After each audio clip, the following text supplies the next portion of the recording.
go. Look who's in charge today. It's me, HitBrain. Hello and welcome to the NLC relegation seeding. It's not a tournament, it's just a best of 3, but it's going to be really, really good. Now, I have to give a big thank you to our sponsors, MasterCard, Telia, and El Gigantin. I'm doing a great job already. And luckily, to help me through this wild ride of a day we're going to have, I have Gulborg and Orcs joining me. Gentlemen, shall we have some banter? Please classic, no. classic. Last time we had it, I didn't there. really enjoy it, so I'd prefer if we just keep it normal and, you know, a proper analyst desk would be. It's not ever going to be normal with us 3 on the desk, let's be real. I know. So, we have a competition going on over on our socials, over on NLC LOL, where you can actually vote for your player of the day. I don't think this week is technically on that graphic, but there is still points up for grabs. There are still riot points. So just head over to our socials and you can get yourself involved and get yourself some money. In-game money, RP as they call it. It's so much, actually. Yeah, it is actually a lot. I bring this up every time, but I'm kind of salty that we can't enter. If you do enter and you win, my name is on EUS is just Orcs. Feel free to give me some skins. I would appreciate it. Obviously, it's yours to spend how you please, but you know. Maybe he'll add you and then talk to you on League of Legends and give you coaching for skins. I'm just selling him off. I'm just selling him here. So, today, what we got going on is yesterday we had tiebreakers to decide mostly the placement in the playoffs. And one of the games, our final game of the day, was actually deciding who was making it to playoffs. Today is unfortunately on the other side of the standings. This is the relegation. So if we bring up the standings, we'll see who we've got coming up for today. It's Dusty versus MNM, and Dusty went 3-7, and unfortunately that is going to put them into relegations. And then over on Division B, it was MNM who had a much rougher season. 1-9 was their final score. Now, this game decides who is first and second out of the 2 teams. Means they get choice of what Telia teams make it through. So it's still an important thing to get a win because you get to pick and you get to watch the Telia Masters and decide which team you'd rather play versus. Gulborg, what are your thoughts right now? About what? About everything. Talk to me. About Telia, the standings, because in terms of the standings, I think MNM was this team that came in and the first game they ever played was a win. Like, they started out the season well, and then after that, it just spiraled downhill, and it was like what we saw in the first game, they were just never able to replicate. Like, what happened then was that they're really good at taking objectives.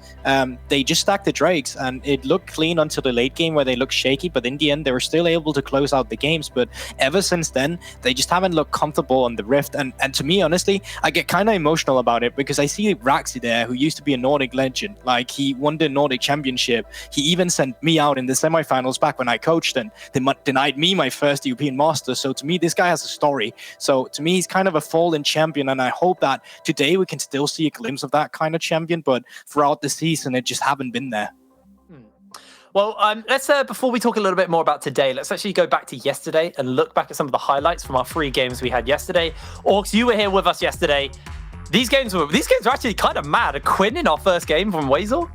Yeah, I mean, there was a lot of interesting drafts coming in. There was a lot of interesting play coming in from multiple teams, and it was hard to predict. I think now with these teams so close in the standings, it was pretty hard to scope out, and Raj actually getting a pretty hard-fought victory where they were pretty significantly behind, but it felt like Singularity were making the right decisions, opting into fights when, as you said, they had that Quinn who would be strong in the side lane and did end up getting taken down. That was followed up by this game where Nordavind just unable to beat the team fight potential of Trick's composition. And it kind of felt like these first 2 games, it was very much the team with an easier comp to execute came out ahead.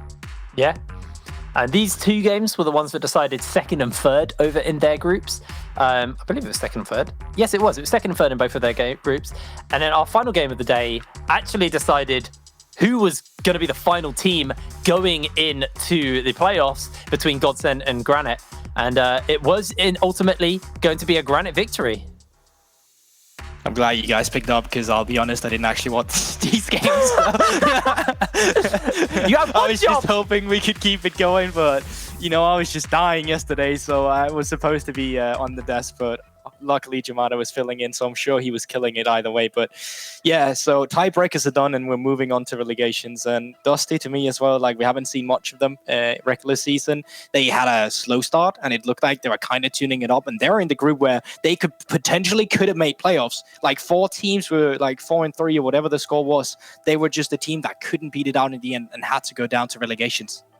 I mean, it's like if you look at Nordavind, who are playing in the tiebreaker, if they had lost one of their games in the final week, they would have been in relegations, or at least threat of relegations. It was so on a nice edge for a lot of teams, and there really wasn't much in it, which is kind of crazy to see. And it kind of makes it interesting that things were really close, and yet we still managed to get MNM in relegations for the second time in a row. Obviously rough there, but that's the thing, is that both teams who went into relegations last time did manage to fight their way out. Yes, they did. Now, with this games, well, set of games today, because it is a best of 3 between Dusty and MNM, so it's going to be the first time we get to see the teams this season play in an extended game, basically, or an extended state. How do you think this is going to kind of play off with the picks and bans? Because we seem mostly a bit of a stalemate on every patch, where we kind of see the same champions get picked up and banned and stuff. So Guldborg, now we're moving into a best of 3 format. How do you think this is going to alter the way that these teams play? It's definitely going to say something about players that are more experienced as well. On the side of Dusty, they've been in a best of... they actually haven't been in a best of 3 before. They didn't make playoffs last time in NLC either. So this is something that's going to be new to them as well. And best of 1s and best of 3, it's about adaptation. Like, you might lose out on that first game, but that's never just set in stone throughout the whole series. It's about optimizing in draft. It's about knowing how your opponent plays, and you kind of get that second chance. We've had a lot of best of 5s in the Telia leagues now as well. So you've obviously been seeing a lot of teams taking the first win and then just lose 3-1. So it's never over until the series is over. And Orc, so Guldborg talks a little bit about Raxi, a kind of a seasoned player, Danish player. So he's not. Do not offend him. He's not Raxi. He played it. Okay, sorry. Played it in your league. My bad. Honestly, I've learned to tune you out, Chief. Are there any standout players for you, though, Orcs, today? Yeah, I mean, I feel like just the fact that we're seeing Dusty at all. I mean, I feel like Dusty had a really strong performance when we saw them last split. Obviously, wasn't overwhelmingly successful, but I remember seeing some really good play coming out from Legions, Chiln being a monster in the jungle. Hoyes and Pedersen, I actually rate both these players well, but it just feels like it didn't come together with them. And the factor in relegation is honestly a little bit sad, but I think there's a lot of stars in this roster, and particularly mid lane Legions. I really rate him as a player. I think the way he was playing his lane out last season was really impressive. And I think it's actually going to be a little bit tricky for the likes of Air in the mid lane in this matchup. So I had to bring some stats once again for you guys, and for the viewers out there as well. I promise bloody games today, because all right, the person with the most kills in our entire league is playing today in the relegations. Can you guys guess who it is? Chiln. Jake, you want to go in? Yeah, Chiln. I'm gonna say Chiln because I'm gonna copying me. It's Hoyes. It's Hoyes with 58 kills, who's leading kills in the entire league right now. At the same time, the guy who's died the most is in our game. Is in our best of 3 today.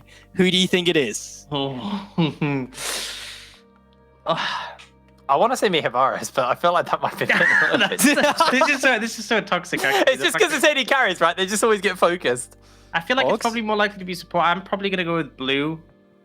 So, it's actually Pedersen. So the AD carry with the most kills and the support with the most devs is on the same team. So you know this bot lane is out for blood. All right. So just to set the score, just for the casters as well, pay attention to this. That's a really interesting stat. That's what that is. That's just farming bounties. That you go for a 2v2, support dies, AD carry gets a kill, and you call it with. I'm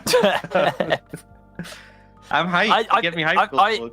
I really think this is actually going to be a really, really good series. I'm hoping it's going to be a bloody series as well. I hope these teams, kind of go into relegations on a bang and kind of show us what they're made of. Let's take your predictions then, guys. So I want scores. It's a best of 3, so I want scores and who you think is going to come out at the top at the end of today. Guldborg, I'm going to start with you. Dusty 3-1. And reason why I say Dusty 3-1 is just... Yeah, 2-1, sorry. I've been in Telia. I've been in Telia for the last I've been in T-League. We're doing We've been best of only fours doing now, by best the of way. five, so he, it's he just like automatically loses his Yeah. because he. It's official. He said Yeah, it. write it down. so 3-1. 2-1, guys, 2-1. Already missed out. I'm actually in a similar vote. I was thinking 2-1 to Dusty. I think, as you said, Bloody. I don't think these teams are consistent, other than they've been consistently struggling. So I expect it to be a tricky one between them over the series. But I think Dusty has the edge. I was actually going to go for 2-1 Dusty, but now I just feel like I'm copying you. So I'm going to go 2-0 Dusty. I feel Well, that's they're so probably massively different, Jake. Wow. It's an improvement. Good job. I can't vote for MNM. I can't give Dusty a 1-0 win, can I?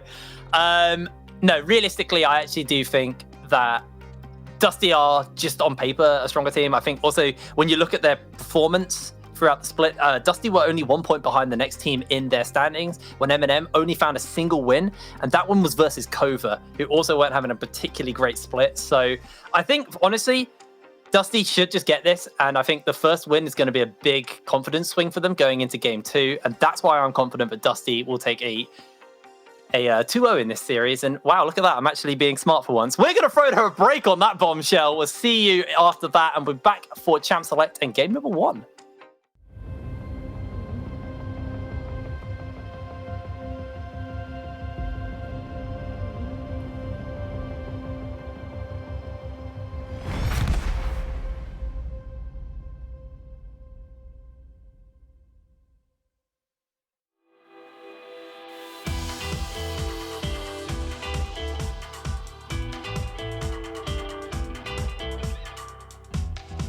We fall so hard to tend the gardens for strong and lonely hearts. The roofs are falling under the bulls left in the summer, striving to find places for cover. We can't look back. Breaking your backs and falling on the stone. Out on my own.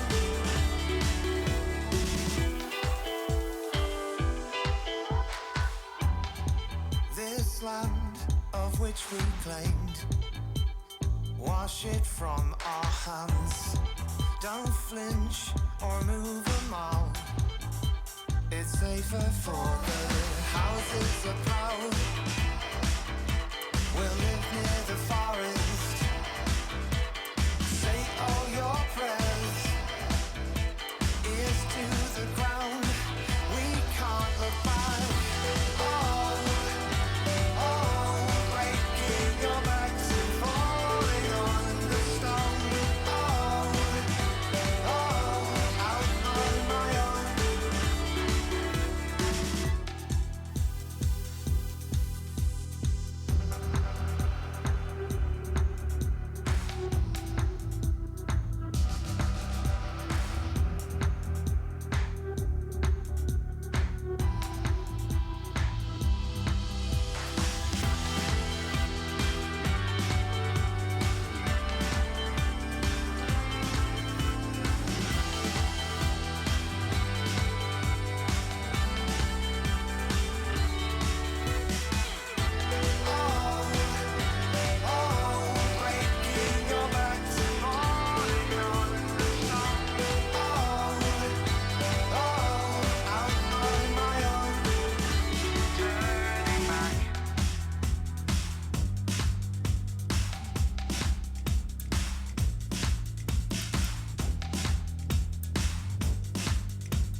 look at you, sitting there, ready to watch some League of Legends. Well, good news, it's here. We're getting ready to go into our first game between Dusty and MNM.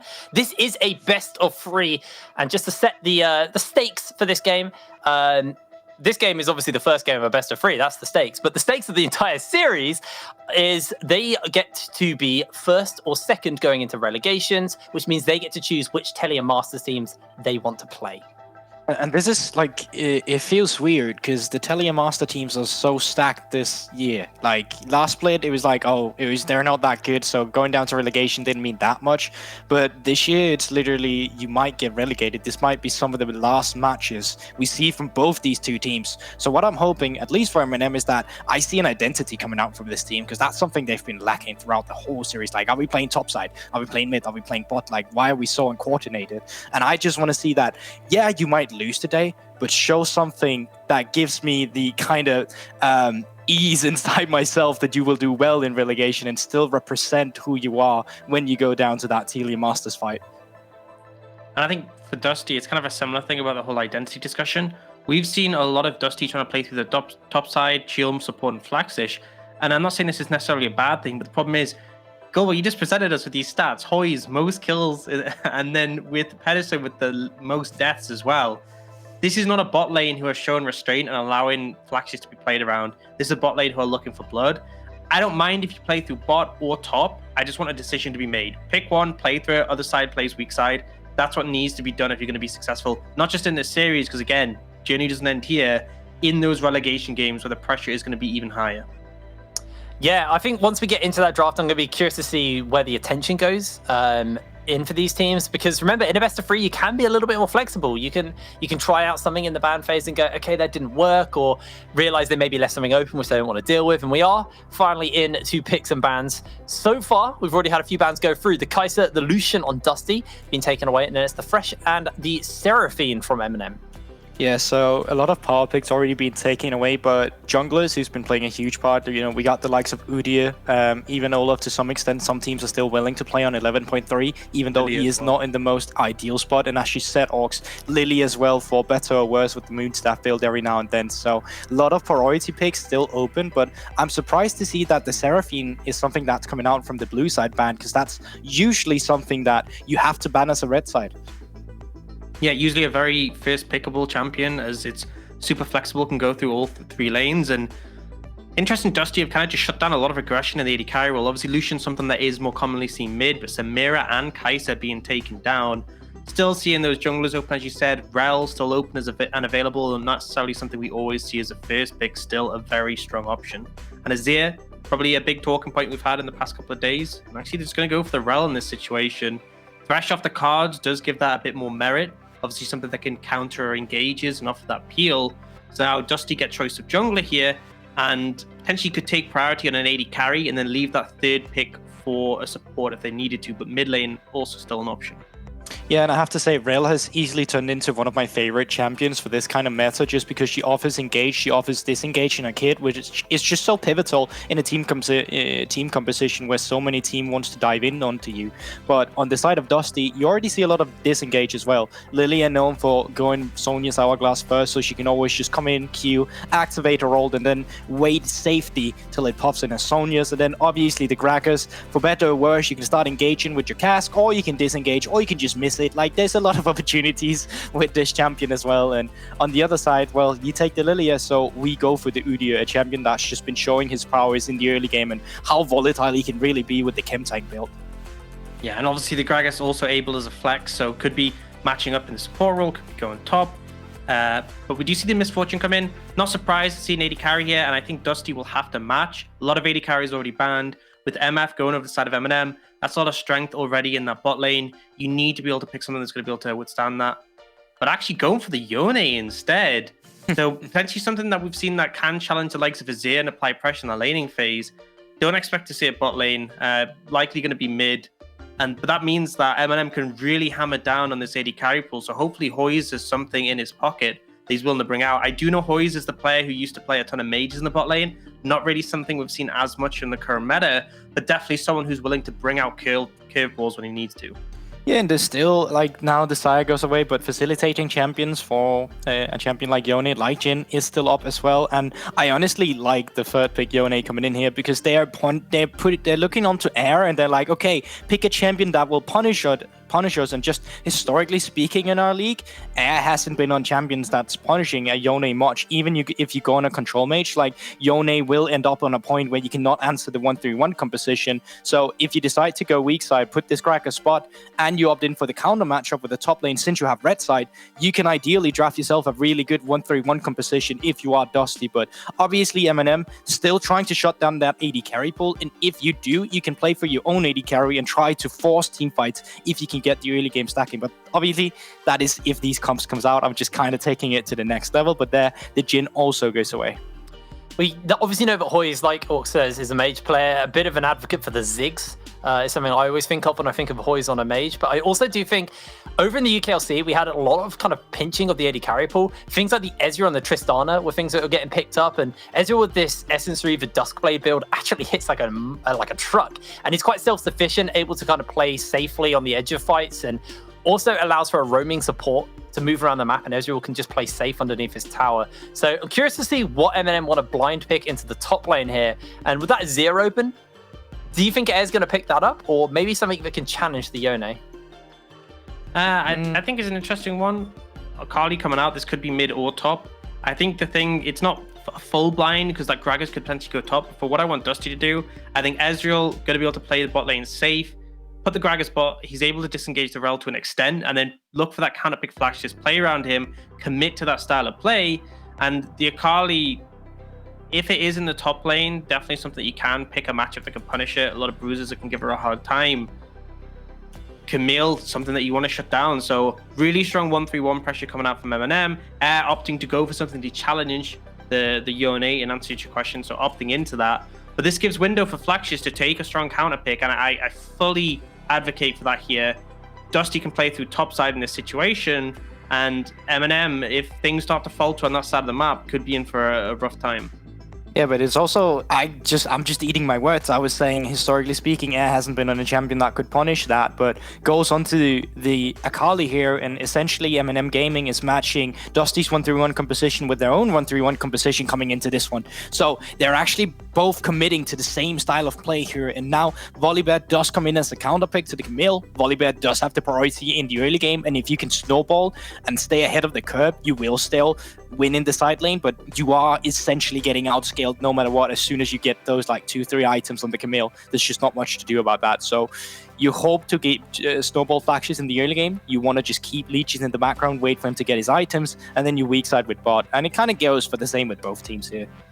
Yeah, I do feel like Dusty have a bit of an edge in the team fights if it does have to come down to them, but ideally, I want to see Dusty finding the advantage in the early game. If team fights do arise, then they should be fine with them, especially if they have a gold lead.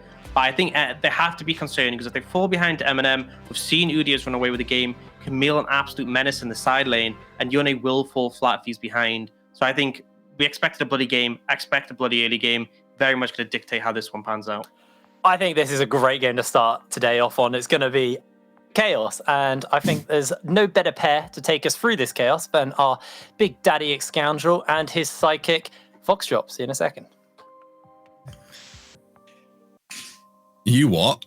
Big Daddy Scoundrel and his sidekick Foxdrop.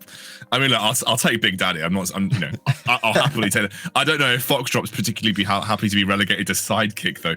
Yes, I'm here with Foxy. Yeah, it's okay. I think if anything, I'm like your little sidekick. You know, Foxy's the big deal here. He's the main man. I'm the kind of guy that just kind of gets tagged on. But do you know what?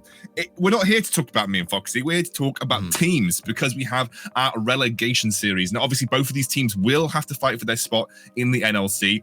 The winner of this series basically gets to, in inverted commas, take on the weaker Telia challenger. The runner-up in Telia will go up against the winner of this series. So both of them obviously still have to fight for their NLC lives, and obviously this is going to be an important matchup. But these two compositions are very, very wild to begin with, Foxy.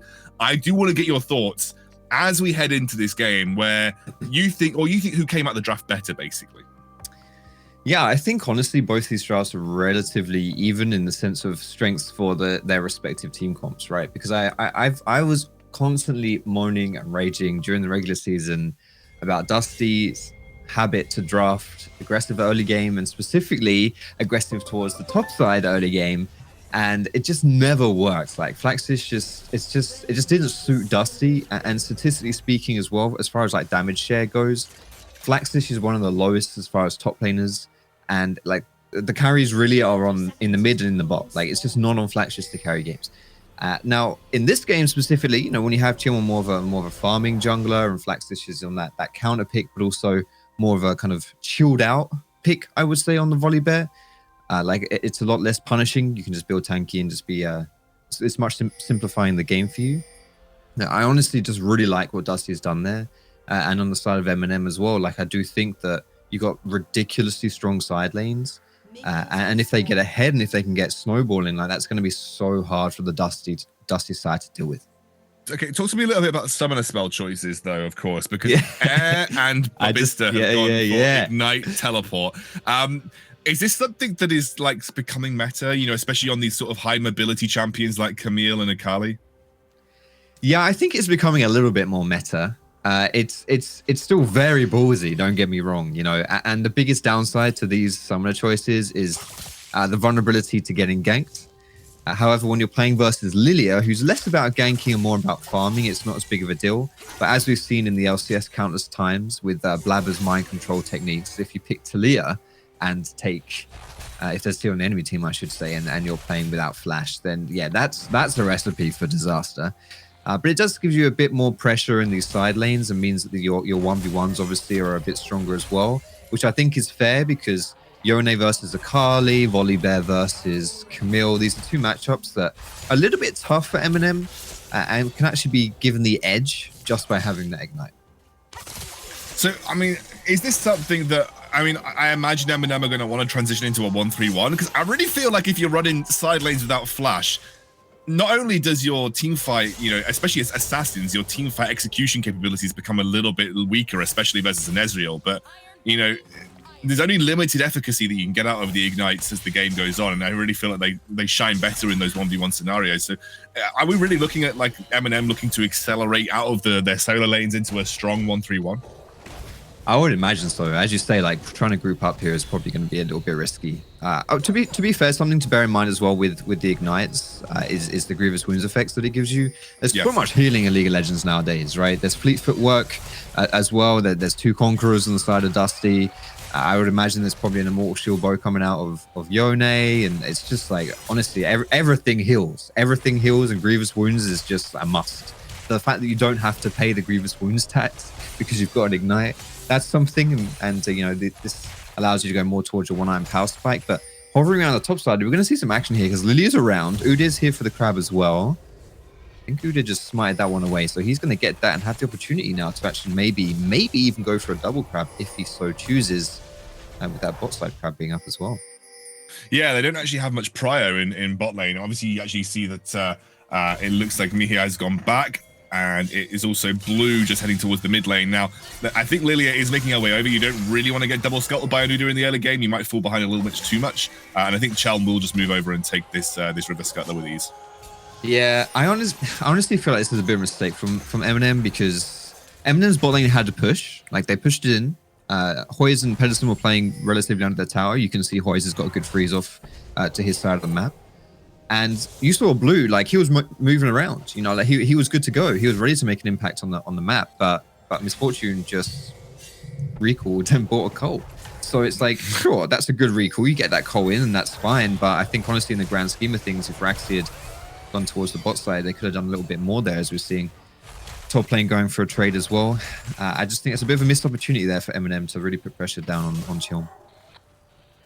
Yeah, I think actually coming into this series as well, like both of these teams have not had the most successful NLC splits. I mean, Dusty had that mini resurgence towards the end of the split, but it really didn't like come to much fruition. They weren't able to capitalize on it. And MNM, honestly, they have just not looked good all split. They've really struggled from start to finish, really. Hey, they looked good for one game, remember? They won their first game. 100% win rate, boys. If we run it back to week one, day one, game one. Game, yeah.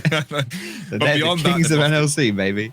Exactly. Yeah, but beyond that, they've lost everything. anything. So it's been a rough season for MNM, but this is like a chance at redemption. And and they haven't had the opportunity to face against Dusty, who have also had a tough split. If you look at the stacked position of Group B, everybody in Group B is good. Like, the Flash Bear Slap comes in though, holy moly, forces out the flush from Legions. But yeah, everybody in Group B is really good, right? You've got a lot of really high quality teams in Group B, and then maybe MNM just weren't able to sort of test their limits versus teams that might be a bit more on the level. Yeah, that's very true. It does make you wonder if they were in a different group, if there would have been any changes there. But of course, right now, we're just seeing some crazy exchanges here. Level 6 from Air as Legion's TP's in. He's going down. He's dead. He's donezo. That's first blood, baby. Mate, Ignite popping off, mate. Absolutely. It's coming in. I think he was dead without Ignite anyway, but irrespective, that is a good start for your solo laner, especially as Akali does want to try and accelerate that lane matchup to make sure she transitions into a strong 1v1 matchup in a side lane later on. Yeah, definitely. And that's, I don't know whether I'll say it's unfortunate timing there for Dusty, for Legions, because as you're going to see in this replay here, look at Akali, level 5 and level 6. Like, that just sucks. Like, that's just, maybe you should be respecting the fact that Akali's gonna hit that power spike soon, and so you just wanna respect that a bit more and chill out a little bit. But either way, digging into 6 right in that play is you've just lost your flash, you just lost your TP as well because you used it to get back into lane. Like, oof, unlucky there for Legions. Yeah, now starting to put the pressure down on Legions. And actually, specifically talking about Air, he's a guy that hasn't actually struggled. I'd say he's struggled in the NLC to have an impact. A lot of sometimes the questionable plays were either facilitated or driven by Air. A lot of the analysts have put question marks over Air's head as a strong carry for MNM in the mid lane. So for him to step up and get a solo kill like that, yes, okay, the flash was burnt earlier on by a really nice gank from Raxi, but that's a good confidence boost for him coming into this series, because that kind of confidence, you're going to need it from your mid laner, because Legions, I would say, is one of the stronger players on the Dusty roster. And so to be able to put that pressure on one of the biggest carries that Dusty has is, I think, a really important start for MNM. Yeah, I couldn't agree more. Dusty is an Icelandic organization, and their 2 big carries are their Icelandic players in Hoys and Legions.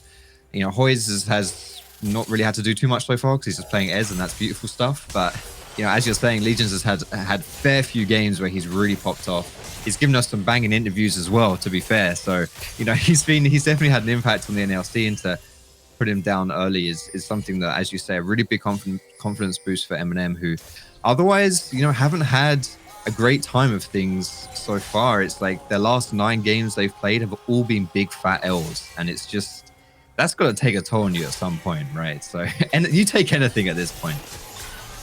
Yeah, and you kind of take the wins where you can get them. No commit from Legions there, as we did see Blue rotate up on the rail. Ooh, flash body slam straight onto Air. He doesn't have that flash available, remember. They are just waiting to use that cask. Actually, I'm going to say it, Pedersen doesn't have it. Air taken very low, will go down to Pedersen at the end of this fight. And actually, Pedersen wants more. Goes back in with a body slam. Chelm doing what he can to just put the pressure on Araxi and Blue. And even though it was a 1-for-1 overall, Dusty definitely came out the better in that engage.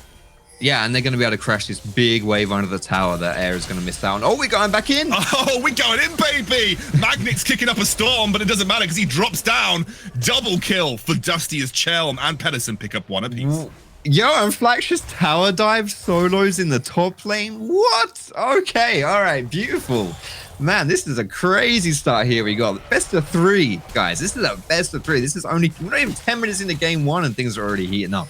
That's crazy stuff right there. I mean, I don't even know where to begin. Like, Flax just getting that solo lane top, that's brilliant. MNM, to be fair, I don't really know what their goal was there in that re-engage in mid. Let's see what we're going to take a look at here. So this is the start of the play, where you can see Pedersen, guy with the most deaths, by the way, flash body slams his way into the play, just setting this one up. And I think it's a really good setup with that 3-man sleep as well. Like, I really do like what Dusty's done here. It's just Legions takes a few too many tower shots, and so, okay, it's just a 2v2, whatever, we're just chilling out. But then the re-engage from MNM is kind of surprising right here. This is going to be at the Rel Flash engage. I don't really know about that one. Like, Rel, mate, you do realize Udyr was designed in, like, 2001. He can't follow you that quick. he can't keep He can't do that. He might be able to run fast when he gets the chem tank, but that's not finished yet, and he wasn't able to get wasn't able to get into the fight. MNM are going to pick up this Rift Herald. That was close. That was a pretty well timed. You almost jinxed it, mate. I know, that was pretty spicy. Pedersen wasn't level 60 yet, though. I guess it's because Blue thought that he just had the ultimate advantage. Pedersen wasn't level 6 for that engage and just thought, well, maybe. But yeah, a bit overreaching, I'd say. Yeah.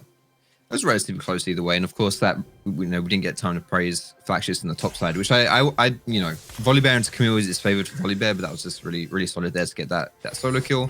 Put a lot of pressure. Also, 2 plates going down for him too. So good start there on the top side for Dusty. You can see the gold right here. Yeah, there it is, 700 gold. That difference, 800 actually, to be honest with you. 800 gold difference already in that top side. That's fairly significant, and that will mean that Flaxish gets his mythic item first.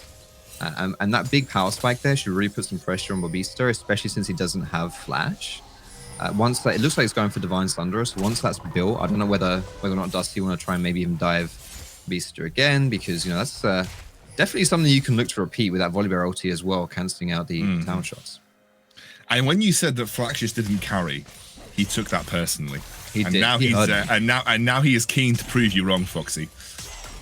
I'm cool with that, man. I don't know what it is about Dusty, but I feel like I've just been kind of like a Dusty fan for most of the NLC. I always vote for them, and I don't always get rewarded for it, but I try. I have faith, and I think this is a team that I think has underperformed, I would say, so far in the NLC, and I just maybe I had higher expectations of them, and I think going into this series they are the favorites.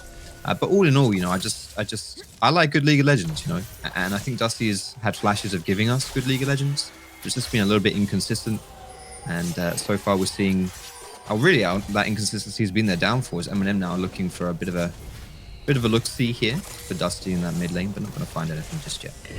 Gonna drop that Rift Herald. I mean, this is like a play that is looking to set up, I guess, around the second Rift Herald. Or like, oh, whoa! They actually get it. Let's for it. go. Charges. Pedersen, baby. Explosive cask on the top there. That's put a bit of a spanner in the works. Holy moly. It does like 100 damage, especially when you're building full tank at rank 1. Did he think he would actually knock him out? Like, I don't know whether that was necessary, but it worked. If it looks stupid, but it works, it ain't stupid. That's what they say. And I'm going to give Pedersen 100% marks for that one. Well done.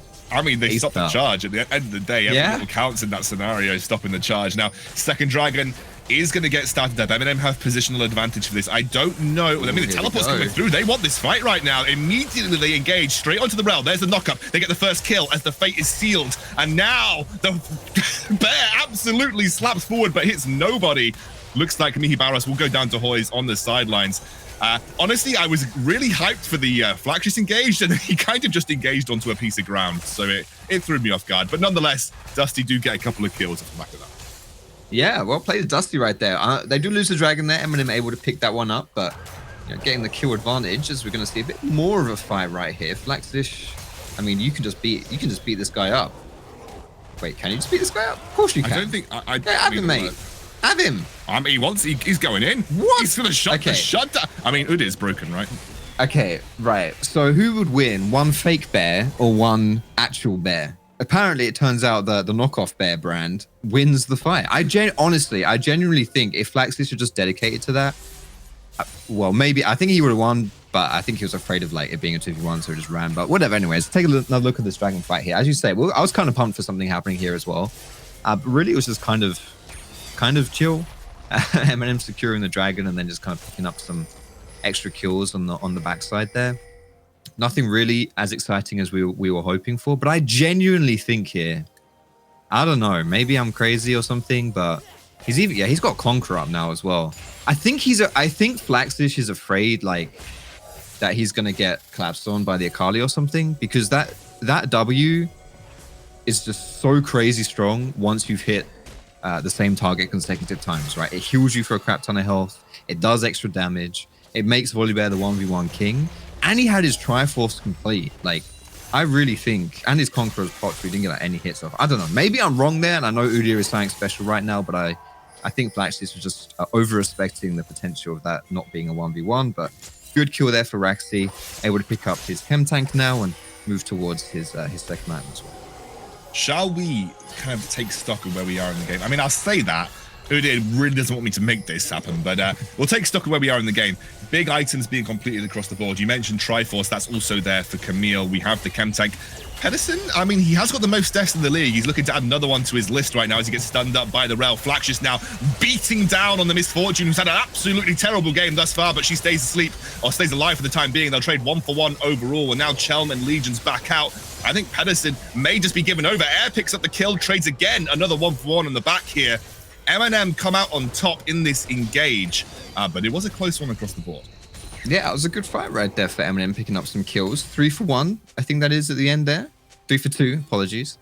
I think MNM, honestly, like, the whole time that fight's going on, I'm kind of thinking in my head, but why is this happening? You know, why are we all here? What are we all fighting over? And to be perfectly honest, like, you don't necessarily need to have answers to those questions when you're in a game like this, because Legion's here may have overstepped, but Beast is going to dive him.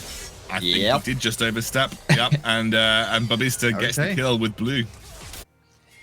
All right, well, yeah, I suppose we, yeah, okay. So Legion's, he's dead again. That's three deaths right there.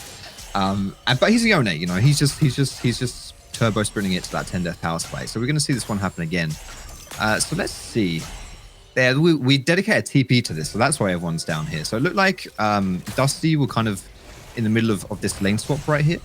But MNM weren't really having any of it, and so they have the TP advantage. They're able to commit to that one, and they end up coming just a little bit out on top right there, which will give them some extra gold, which is always nice. And then Legions, mate, you're playing a very vicious champion versus Camille and Rel. Like, oh mate, yeah, that's, as Kedge will say, that is illegal, and he got well and truly nicked for that one.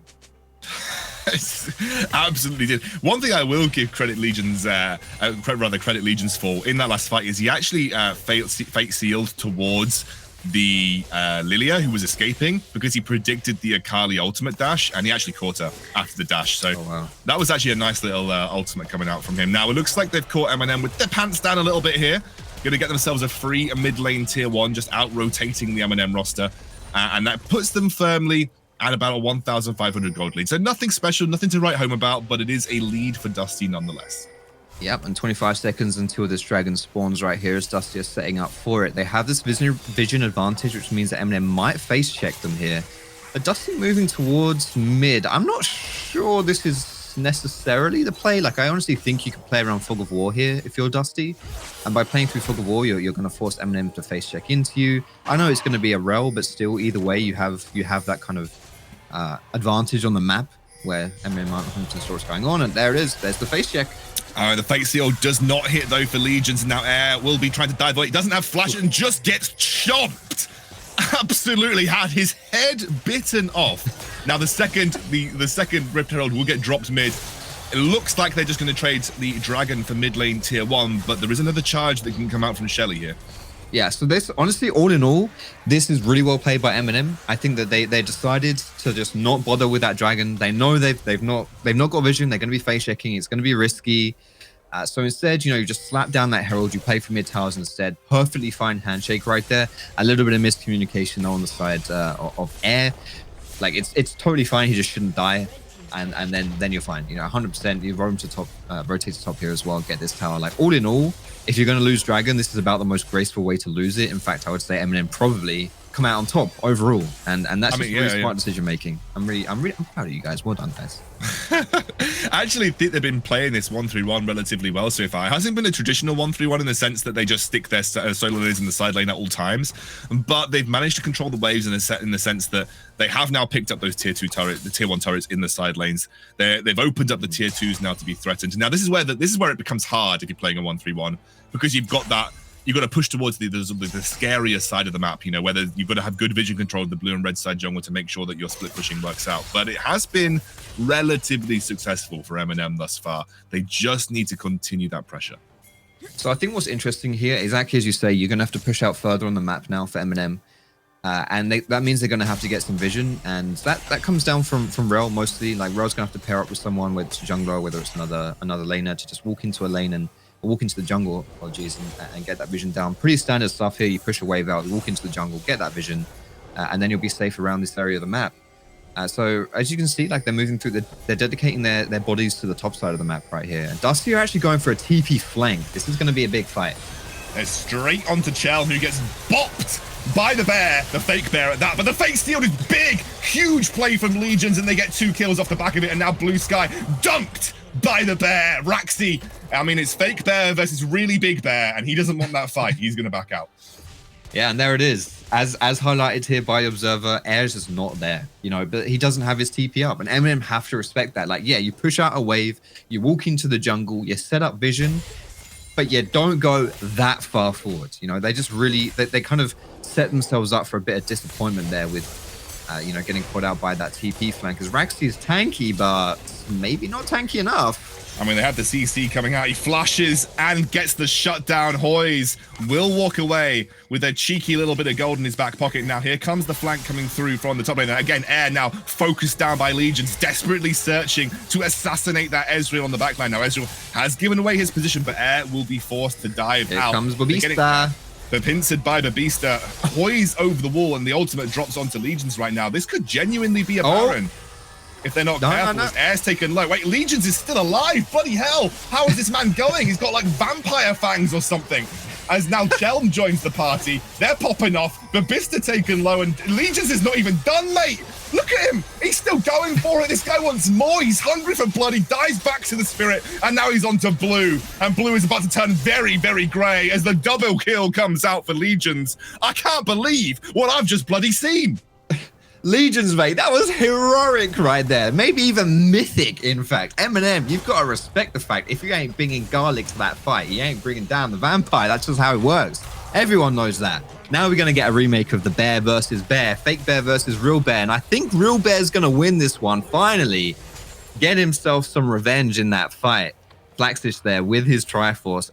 Insane 1v1 build. You got to respect that if you're Raxi. Come on, mate. It's the real bear. It's the I think faith in nature has been restored, because I was for a time, Foxy, thinking that I could put a bear suit on, go into rural America and just fight a brown bear. But now actually I've realized now I know I can't. Thank God for League of Legends, the life. Especially if that bear has Triforce. Like if this bear walked into like a Zelda, a Zelda memorabilia shop or something and just pulled out a Triforce, there's no way I'm beating that bear.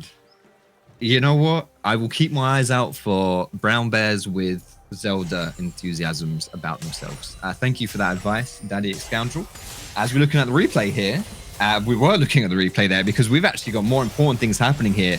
Mia Barros, mate, you're in a bit of a pickle. Oof. 0-5 on the Misfortune. He is not having a banger of a game. I will tell you that. Now it looks like Dusty, I mean, they're grouping up, and this is how you deal with the split push. You just group and force it. And that's exactly what Dusty are doing every time, and it's working out well for them. It really is, but you've also just got to, I mean, as MNM, I mean, you've just got to respect him, and you know you're playing a 1-3-1, right? And 1-3-1 executes are a little bit harder. Sorry, 1-3-1 team comps a little bit harder to execute. And I think Orcs made a really good point about this. I think it was yesterday, where he said that we're seeing a trend in the NLC of just the team comps that are just easy to play, where you just group up, or you just, there's not as much nuance to the comps. Those are the teams that tend to have the most success. And I think we're seeing that this game, where there's a bit of nuance here for MNM with their 1-3-1, and specifically just how you play when either your TPs aren't up in the side lanes, or when you're having to play the weak side. Or when you're maybe just going to have a target on your back and try and protect yourself from the engages. And I don't think so far MNM's done a good job of that. And to me, that's the biggest reason why MNM are struggling behind in this game. Yeah, the nuance and the detailing just isn't there for MNM right now. They're not quite clear on when they should be committing their sideliners and how far they should be pushing up the map when their sideliners are in those 1v1s. I also want to just draw your attention to the real bear, by the way. 7-2 for Flaxius.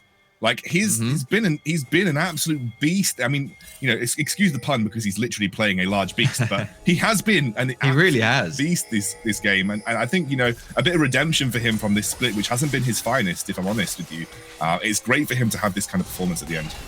I 1,000,000% agree with you there, mate. I think Flaxius is playing really, really well this game, and MNM, they're going to fall into the no vision trap again. Or are they? Yeah, I think MNM should be able to back out of this one. I mean, if you have a look at this, they also have Babista in the side lane just threatening that tier 2 tower. This is I think this has been part of that, once we remember the I mean, they've gone for a 1-4 in this scenario, but this is a well-executed play by MNM. Like, just keep that mid lane pressure up, you know, threaten that they're near the Baron. Babista just pushes the side lane when he knows that no one's there. That was quite a well-executed split push from MNM, but it looks like... No. Can he? He can. Can he? Oh my goodness, he can. He literally can. We are actually watching this. This is genuinely going to happen. This is happening, it's Scoundrel. I mean, we said he had vampire fangs. I didn't know, like... I mean... Byron's got a pretty big neck, mind you. Yeah, Perfect he has vampire. Flack just as I said, has to ult on top of Babista here, gets taken low, shut down there, and now the inhibitor turret is being threatened. I mean, you've got to back off here, surely. Or you just got to commit hard to the Baron at this point. You may be losing an inhibitor nonetheless. Baron will get taken low. It does drop, and now that game that Dusty played, they may get punished for it. No way. I can't believe that just happened. But anyway, Raxley's on the top side. A fight on two fronts. The fight on two fronts right now as Pedersen doesn't get taken low from the ultimate. Mihibaros doesn't manage to pop anybody's heads. MNM are going to try and end. Oh, wait, are they trying to end right now? I mean, Air and Babista are going through. Fate Seal doesn't quite land. Legions is back. The man who is absolutely beastly this game will not manage to do much more. Chelm will get a double kill. Hoy is now forced to flash away. Somehow Raxi. I mean, what? I can't even, what is going on? Are MNM winning? I just don't get it. I don't know. I don't know what's happening. We're not done just yet, Scoundrel. Flaxfish has got his TP up. He's coming back in. You can go as golden as you want, but you ain't finishing first, Mr. Air. You're going to be in a little bit of a pickle here. Can he buy time? That is the question. I don't think he's got enough money to buy anything else. He's definitely not going to buy any mercy from Dusty. And there he goes. Down into the dirt. I mean, they just lost inhibitor, but they picked up Baron. So now the question is, like, how do you convert this Baron into something meaningful? Like, you need to get something up. You've got a 6k gold advantage. I think Dragon spawning for the soul point in 1 minute 30. Let's take a look at this again. I mean, it looked like this was just like time buying for MNM at this point to allow that inhibitor to drop, maybe threatening the actual end, I guess. Yeah, honestly, the most important thing about this play right here isn't necessarily what's going on your screen. It's about this right here. You know, what was happening with the two solo laners, how they were pushing it in. Honestly, I think that, you know, this starts with, we were just singing his praises, so sorry for cursing you there, Flaxish, but, you know, he gets caught out of position. He just had to play it mega chill right there. Like, there is no reason for you to push out too far. You don't have to walk up that far. You don't have to you know, make yourself a target so that MNM can bring you down, because, you know, your team's already taking Baron. Like, you're chilling. Like, you're hella chilling right there. Sorry, you weren't even pushed out, are you? But you know what I mean, right? You have to just be very respectful right there of MNM for being able to collapse on you, and that's what happened, and kind of opened up that passage for MNM to try and break open the base, which doesn't quite happen. And now Babista is in the other lane. I mean, Air is coming up with him. It really does feel like MNM have just said, screw it, objectives, we don't care. We are fully committing to this split push strategy. Now, obviously, the Soul is spawning relatively soon. It's going to be a big push through the mid lane with... It looks like Legion's defending in the 2v1 in the top lane. I think we lose mid lane inhibitor if you're MNM here. Oh yeah, for sure. You lose. So this feels like kind of like a desperation thing for MNM. They're trying to just pull something out of the hat, but Legions has gone in. He's just trying to buy time. He's going to go straight back, gets dived by Air, taken very low, was trying to buy some time with the minion kills, but it looks like it's going to be, oh, the towers have been bopped. Here goes Flax's teleport coming through. Are they going to get the time to do it? As the Magnet Storm has pulled everybody in, and MNM are still fighting in this game. Dusty desperately went for the end, but they did not count on the teleports. Both Babista and Air come back to the aid of their team, and now Flaxis will get chased through the forest. He should be able to escape, but that could have been Soul. There are pings going through to essentially try and end through bot lane right now, and they're going to try and stop Flaxis from backing as Raxi is going again for the fake bear versus real bear 1v1. I mean, look at the bot wave there for MNM. It's actually on the Nexus towers. MNM are going to run it down. They're sprinting it into the base of Dusty. They're going to try and end this game.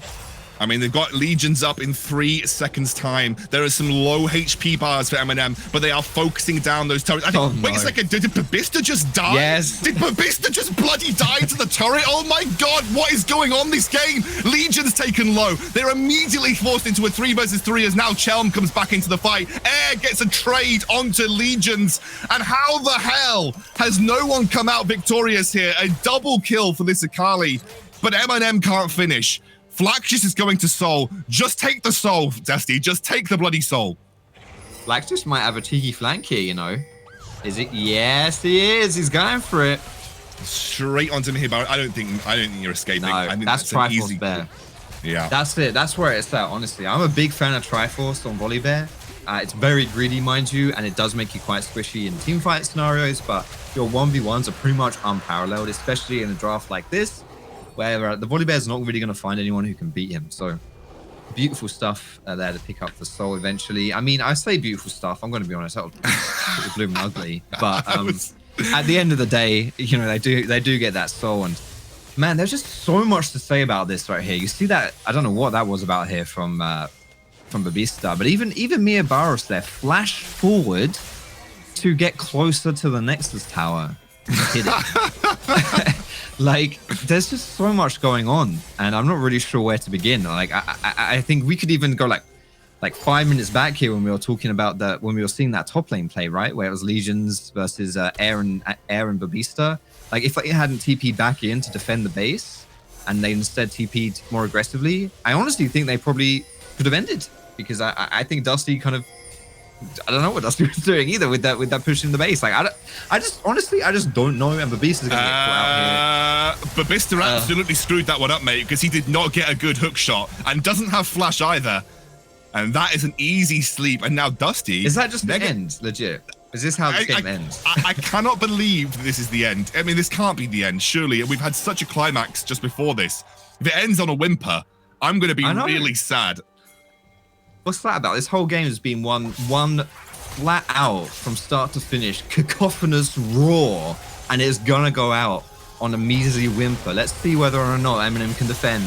They're going straight into that. Is a really good engage in the backline, though, and they've already got a man advantage in this fight. And now we are into Legions versus the world once more. Dusty still in the fight, though. Flaxius is pretty tanky, pretty high amount of damage. He's in the middle of it, just slapping people with those giant bear fists. Wait a second. Legions just got all of his HP back. Where the hell did that come from? It's now a 3 versus 2. And I think at this point, MNM are going to have to, sorry, rather Dusty. I don't know. This one up. Wait a second, say that. Flaxius still going. We have Blue and we have Air. Air has been an absolute monster this game. The explosive cask will do nothing to help out. Dusty will run away once more, and Pedersen, the only remaining member. I think Dusty, have they lost? I don't know. Okay, maybe this is Baron. But I think we are not going to have the end of the game just yet. But I mean, honestly, I just don't even know anymore. I just don't even know what's going on right now. If the grounds of Summer's Rift opened up, everyone fell in, and we started playing an FPF deathmatch, I would not be surprised. That's my level of what I'm expecting right here. We don't know what's going on. Pedersen, the man with the most deaths in the entire NLC, is going to add another tally to that one right there, 5th of the game. And MNM not going to be able to get that Baron. So all in all, you know, Pedersen's, he's had a few of them, but I think as far as it goes, that's a pretty worth death right there from that man. Stop the Baron, as you said. So that is obviously important. Hoy's now 5-5-5. I think at one point he was 4-1 this game. So that, you know, his game's kind of gone down the toilet a little bit. Let's take a look at this once more. Air, I think, just got a really good combo into the Magnet Storm. Yeah. MNM with the engage on the back. Both teams went for backline, and it worked out really well for both teams. For this fight right here, though, I just want you to watch Flaxish, because he has the 1v9 capacity here. But it's really important when you're playing Volibear that you keep biting the same target. The reason for that is because your W is pretty much meh ability if you're not using it on the same target, because it doesn't do as much on the first application, but it does a lot more on successive applications. And I think, honestly, Flaxish just wasn't able to get that W bite off over and over again. It also heals him for quite a lot, especially with that Visage and Conqueror build.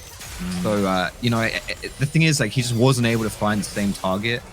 And you know, mate, I could barely see what was going on in that fight. Let alone we got another Magnet Storm coming in. This time it's Flaxish only brought through. He ults onto the floor. Actually a bit of anti-synergy with Pedersen on the backline. Hoy's trying to do his best to buy some time, and Legions goes in once more. Now Chelb looks like he'll take out the fake bear on the sidelines. Flaxish still an absolute raid boss in the middle. Dusty this time are able to get on top of this fight. Legions has been absolutely smurfing it with a double kill coming through. The final bop on the head as a double kill comes through for Lilia, and that will be Dusty taking this absolute garbage fire of a game and taking it into their back pocket.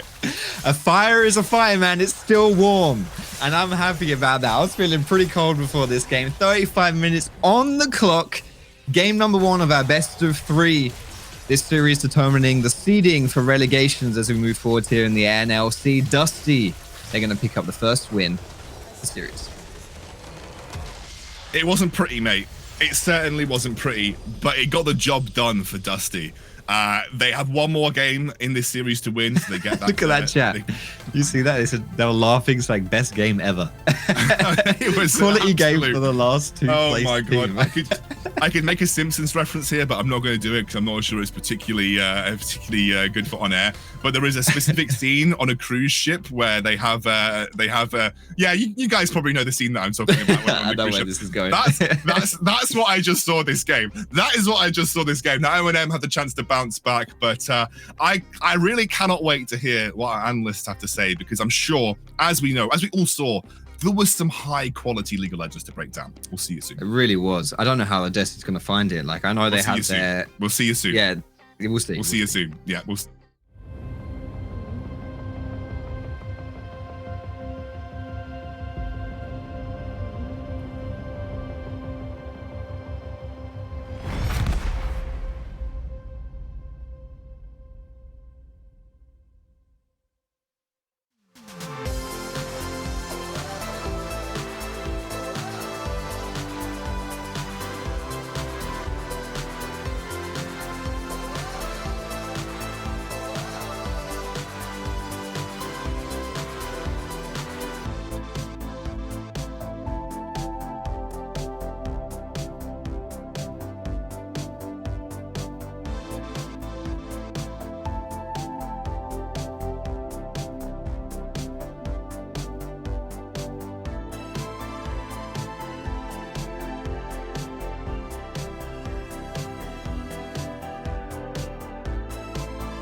This is peak NLC. What a fiesta to open the day off on. We've still got potentially 2 more of those ones, guys. Well, we did say it would be a bloody game, and it most certainly was. One of the reasons why, and I was talking to Ox about this as well, it's not necessarily because that Legions, or not Legions, but Dusty is really good at getting kills in the early game, and that's why Hoist has a lot of kills. It's because they're always struggling to close out games, so they always get so drawn out with so many fights where people get so many kills and people die so much. And you know, a lot of people in this game was really giving Pedersen a run for his money with his award of the most death died player. I don't know how to word this English. Most death died player. No, yes, we'll keep it like that. Like player go dead, okay, and he gets an award. Another classic from Gulborg.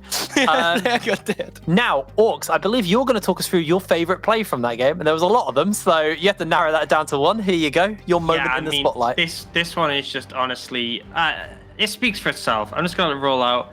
It's just chaotic, and this is where Dusty started to find the edge in the game, where they start to have a bit more of an advantage. But it was honestly just very fiesta-y, and this was when. Actually, no, wait. This was actually when MNM was looking to end. So we see this massive stall out where Raxi and Flashes are fighting. Raxi quickly realizes he can't win. And I was like, have Dusty actually just thrown the game off the back of this? MNM start pushing up to look for the end. And I just want to highlight some iconic moments in this clip. First of all is Babista's play here. So it'll quickly move back to him. Yep, Babista right there. You may have seen dying to the minions. Love it. Really, really great to see. Thanks, Observer, for zooming in. And then they quickly realize, wait, we don't have any minions. We can't end the game. And so then Dusty like, let's kill the low HP. But then Dusty start dying. And I was kind of stunned at this point. A lot of fancy players come out from air, and eventually does come down to Tulum cleaning up. But I just feel like this play really had me doing a big thing. Mia Barras, this is when he runs into Flashes as well. I don't really have some sort of high-level analysis for this one. I don't really have a sort of specific point I want to make. I just liked watching it, but at the same time, it was also somewhat painful to watch. I'd say that's my description of that play. And I think that kind of sort of personifies Dusty and MNM's mid to late game. It's enjoyable as a viewer, great, love Clown Fiestas, but when you sort of think about it, it's kind of painful because there was so many plays there where I'm just like, what? Why? How? And it was just lots of back and forth kills, people getting caught out, people overstepping. Yeah, I don't know where I'm going with this. It's simultaneously the best League of Legends and the worst League of Legends at exactly the same time. No, it's not and the best at all. It is the best League of Legends, Gulborg. No. This is what I live for. I live for fiestas like this. That game was... I honestly, I tuned out, and at some point, I think Foxtrot mentioned, "Oh, this is going to be Ocean Soul for them," and I was like, "Wait, they're on Soul Point?" Like, I just couldn't keep up what was going on because there was just constant scrapping. Such a good game. Now, MNM have chosen Blue Side for game number 2. Gulborg, how do you think that's going to affect this game? So MNM was blue side, like it's gonna be the same because they take it. So that's the thing, right? Because we were going on about how in a best of 3, like you know how there's adaptations and how teams might swap some picks around, but here I'm like, I really don't think it came down to picks. I really think it came down to how you guys played League of Legends, and I'll be honest with you, it was not the best. It was truly relegations. That's what I want to say. Like you can tell that these are 2 teams that are onto relegation. But one thing I will say though, both teams had an identity and they did try to play towards that identity. So you know that's a positive step in my book. Like that is wow, that's great. And what was that identity, Gulborg? Well, it was 1-3-1 and just going ahead. Like maybe there was too many kills in the early game and maybe there was too many kills in the late game. But it was definitely teams that tried opening up the map. Either for better or worse. In the end, I'll be honest, I can't decide. So, while we got a little bit more, Orcs, I want you to quickly talk to me about MNM. What do they need to do if they're on the exact same side of the map? They got, everything in their favor. Well, not in their favor, but how they want it, being on blue side. What do they need to change going into this game? I mean, I think they actually had a lot of strength coming out in the mid lane. Air was looking really good in the matchup. Of course, top was a little bit troublesome early, but they seem to have an understanding. We want to play the map wide. We can look to threaten. They even got close to ending at one point. But then people just kept getting picked off. They kept getting baited into fight. It's like, you have a plan, you have an identity, you have a strategy, stick to it, and don't get baited in, because that's the problem, is that Dusty will just start throwing themselves at you, and you're like, I guess you have to fight now. It's like, no, just back away, play to your win condition, and just stick to it. You just need, like, get a piece of paper, write down your win condition, stick it on the top of your monitor, and then you could just, like, always like, oh yeah, that's it, and you can just, every time you even think about starting a fight, you look at that and go, is this our win condition? No. And just and just before that as well, while we still have the players in the league, like, I really want to praise Air as well, because he's a guy that had a lot of questions throughout the split. Like, is this guy good enough? And looked to have a hard time really finding his footing on the Rift. But I gotta say, like, he was beating out a phenomenal play in Legions here. Like, on the Akali, had some huge highlight moments, not only in laning phase, but also in terms of team fighting. He was just there one-shotting the backline together with Blue. So I thought that was really good coordination coming out in team fights. But then the rest just kind of happened, and, you know, like, the rest is history, right? Yeah, I do want to give credit as well to Chilm. I thought him and Lilia did a really solid performance. Yeah. There was a lot of early plays he was setting up, and then even the later stages, often he was cleaning up fights or finding strength in them when things got pretty messy. I definitely think that they'd carry in mid lane for Dusty were overstepping sometimes, but, like, sort of as jungler, Chilm was really on point. Well, it's time to sit up straight and feast your eyes on some goodies. It's the adverts time. See you in a second.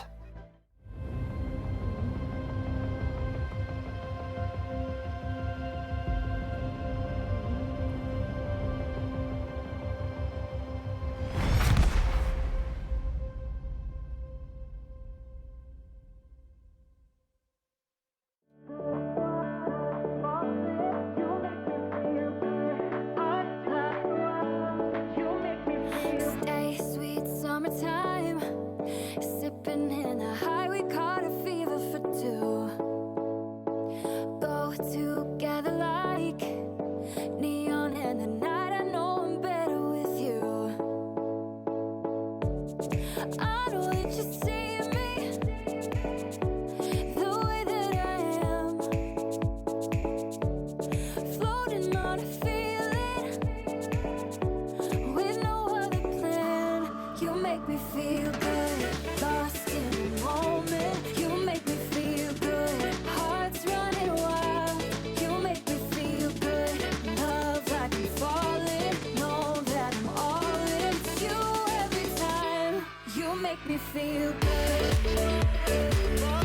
You make me feel good. Hearts running wild.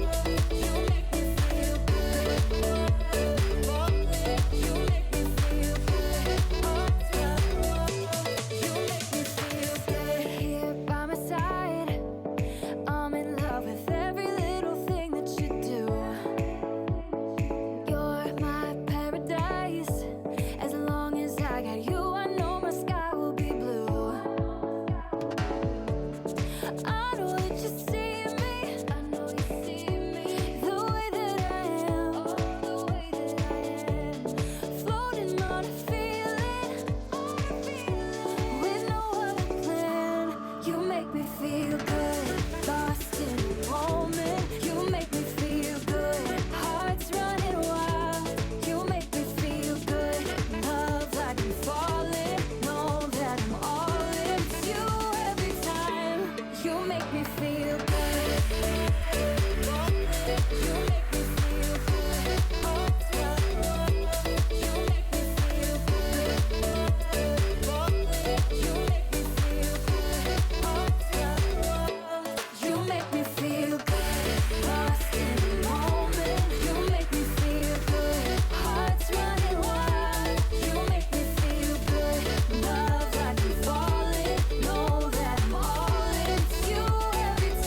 birds sing high, your winds look free.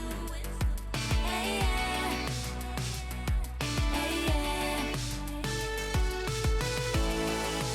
Over the seas, the blue and the green. You got the power. You show the way. You got the power. Natural grace. Over the seas, the blue and the green.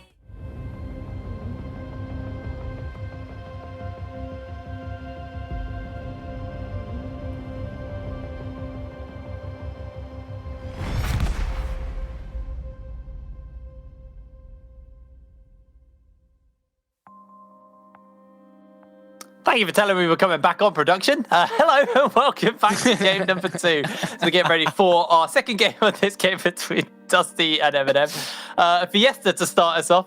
Our producer was muted. You moron, Max. You absolute moron. Hey, you be nice to him, all right? Get the show going, you host.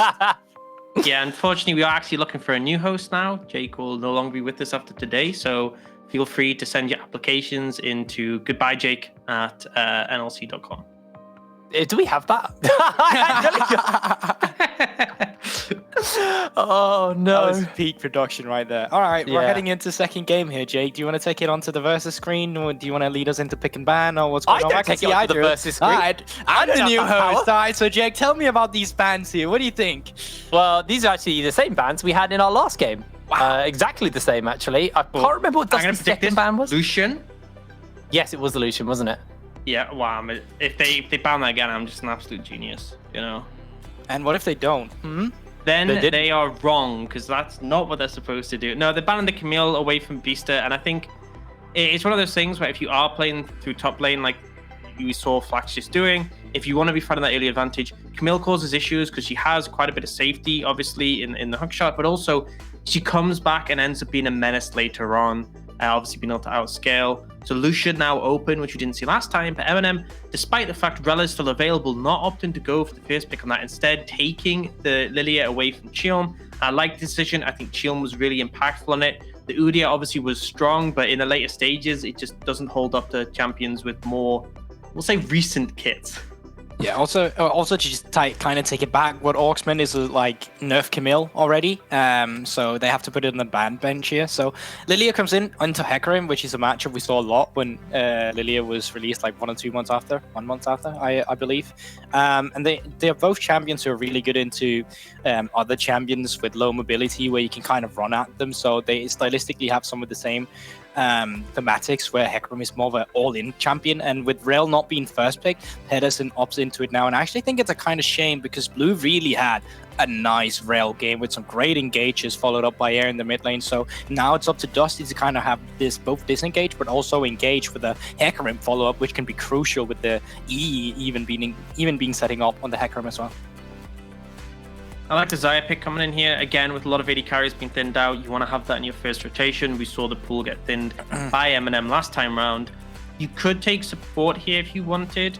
I guess the concern is you don't know what Dusty you're going to take on this third pick, but you could potentially go for something that matches well into the Rel. You could go for the Rakan.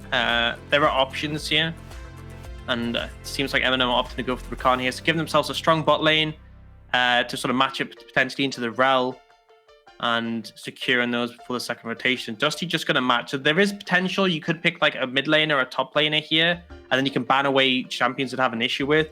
It essentially almost gives you like 2 strong solo lane picks because you can leave counter pick to last, but instead they have to just play it safe. They're going for the Jhin, securing an AD carry for themselves before they get thinned out, as we saw last time.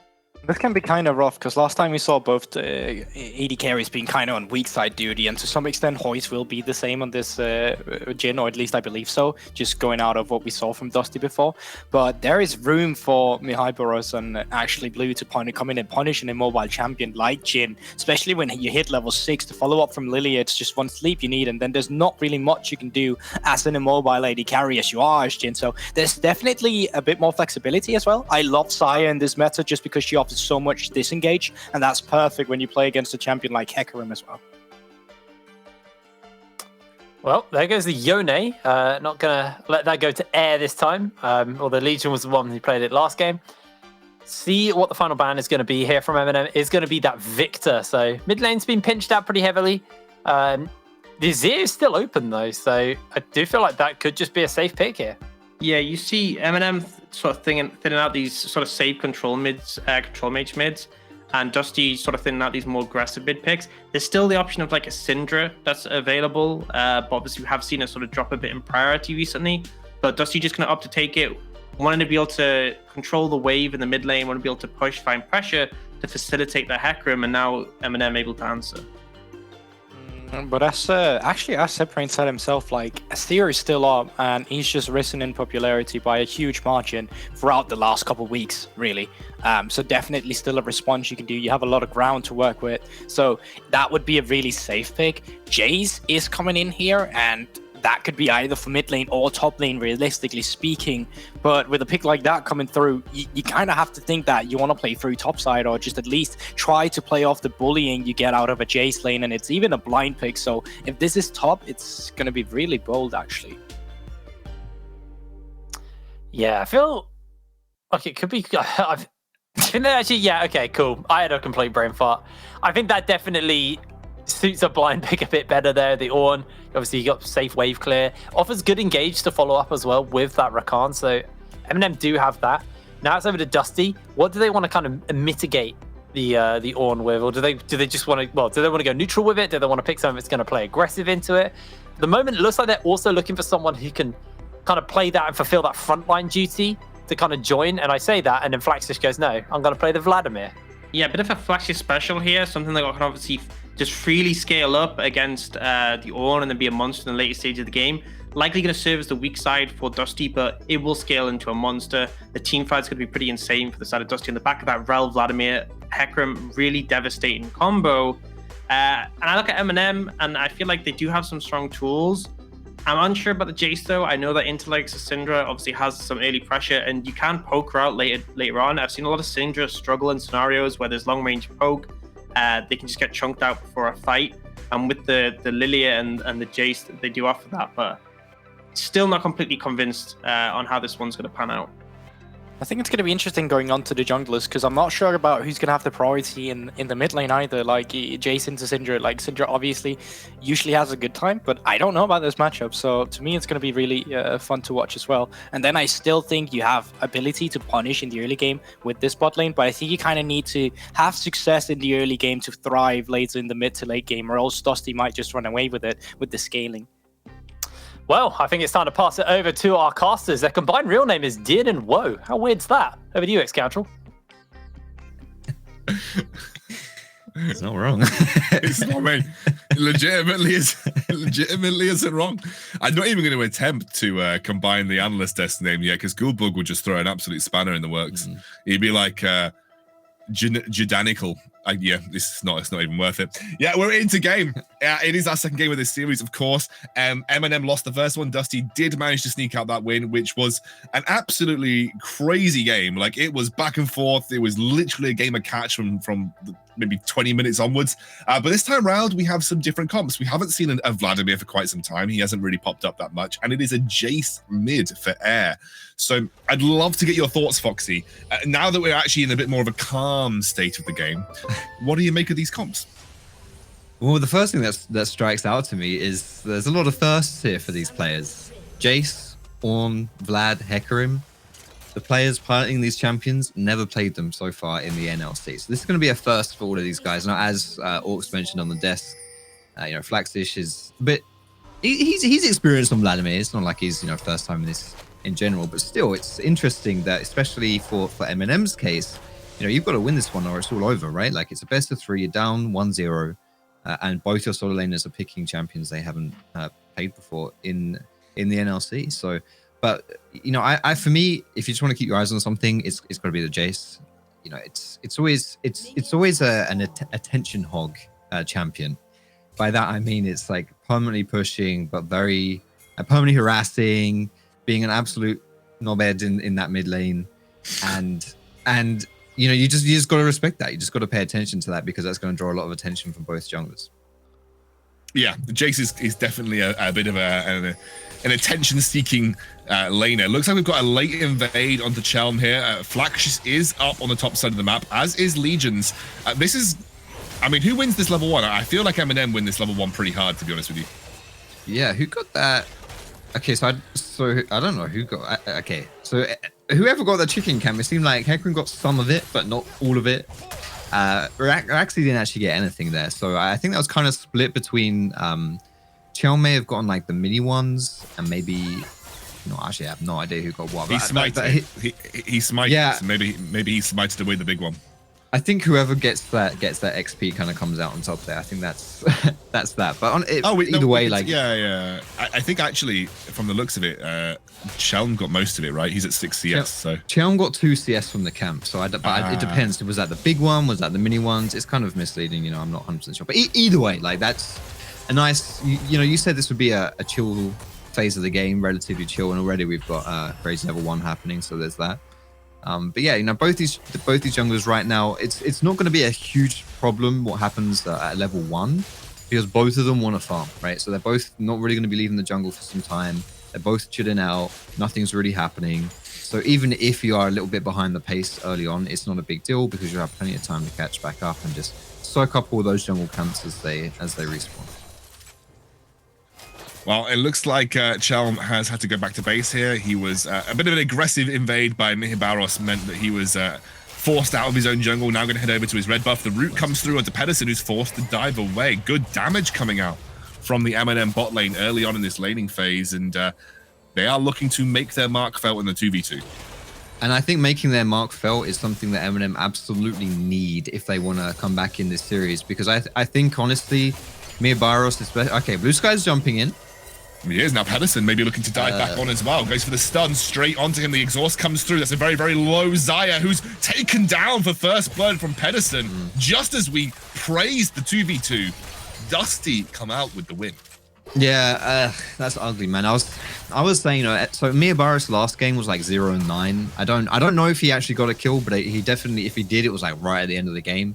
It didn't really have any impact on that Misfortune. Obviously, they weren't really playing towards Misfortune. She wasn't a huge part of their comp, but either way, like, you need a little bit more out of your bot lane, and you've picked Xayah Rakan, which is, the lovers duo, very good at all about that lane phase, all about having pressure, and they die in a 2v2, and that's just really not great there for MNM. No, they caught a little off guard, I think, by Pedersen with that engage. Flaxus very happy to just soak up damage from Babista right now. There isn't really any kill pressure realistically from that Ornn onto Vladimir in this laning phase, and so it's a relatively free lane. Pending no jungle, it's a relatively free lane for Flaxus here. Yeah, and this is the thing that Vladimir kind of wants that free lane, because if you can scale up on Vlad, you get like 1 or 2 items and you're an absolute monster. And then if you look at the side of MNM as well, they're really quite squishy. Obviously, you've got that Ornn who's tanky and you're not going to be able to one-shot him or anything like that.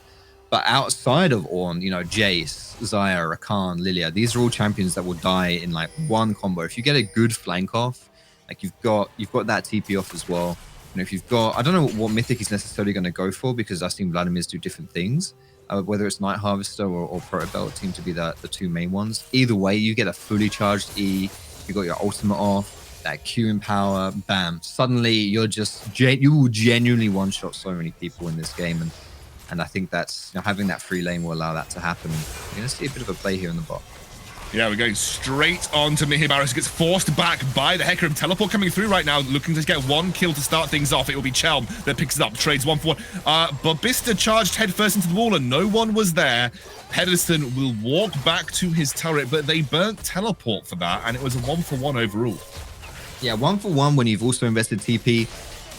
You don't need to be a rocket science to figure out that doesn't really suit you as a team. We're going to go for a dive, though. Okay. I mean, they're keen for it. They're keen for it right now. Is now Pedersen. I mean, that was in. That was just really in. Like, maybe the most in thing I've ever seen in my life. No.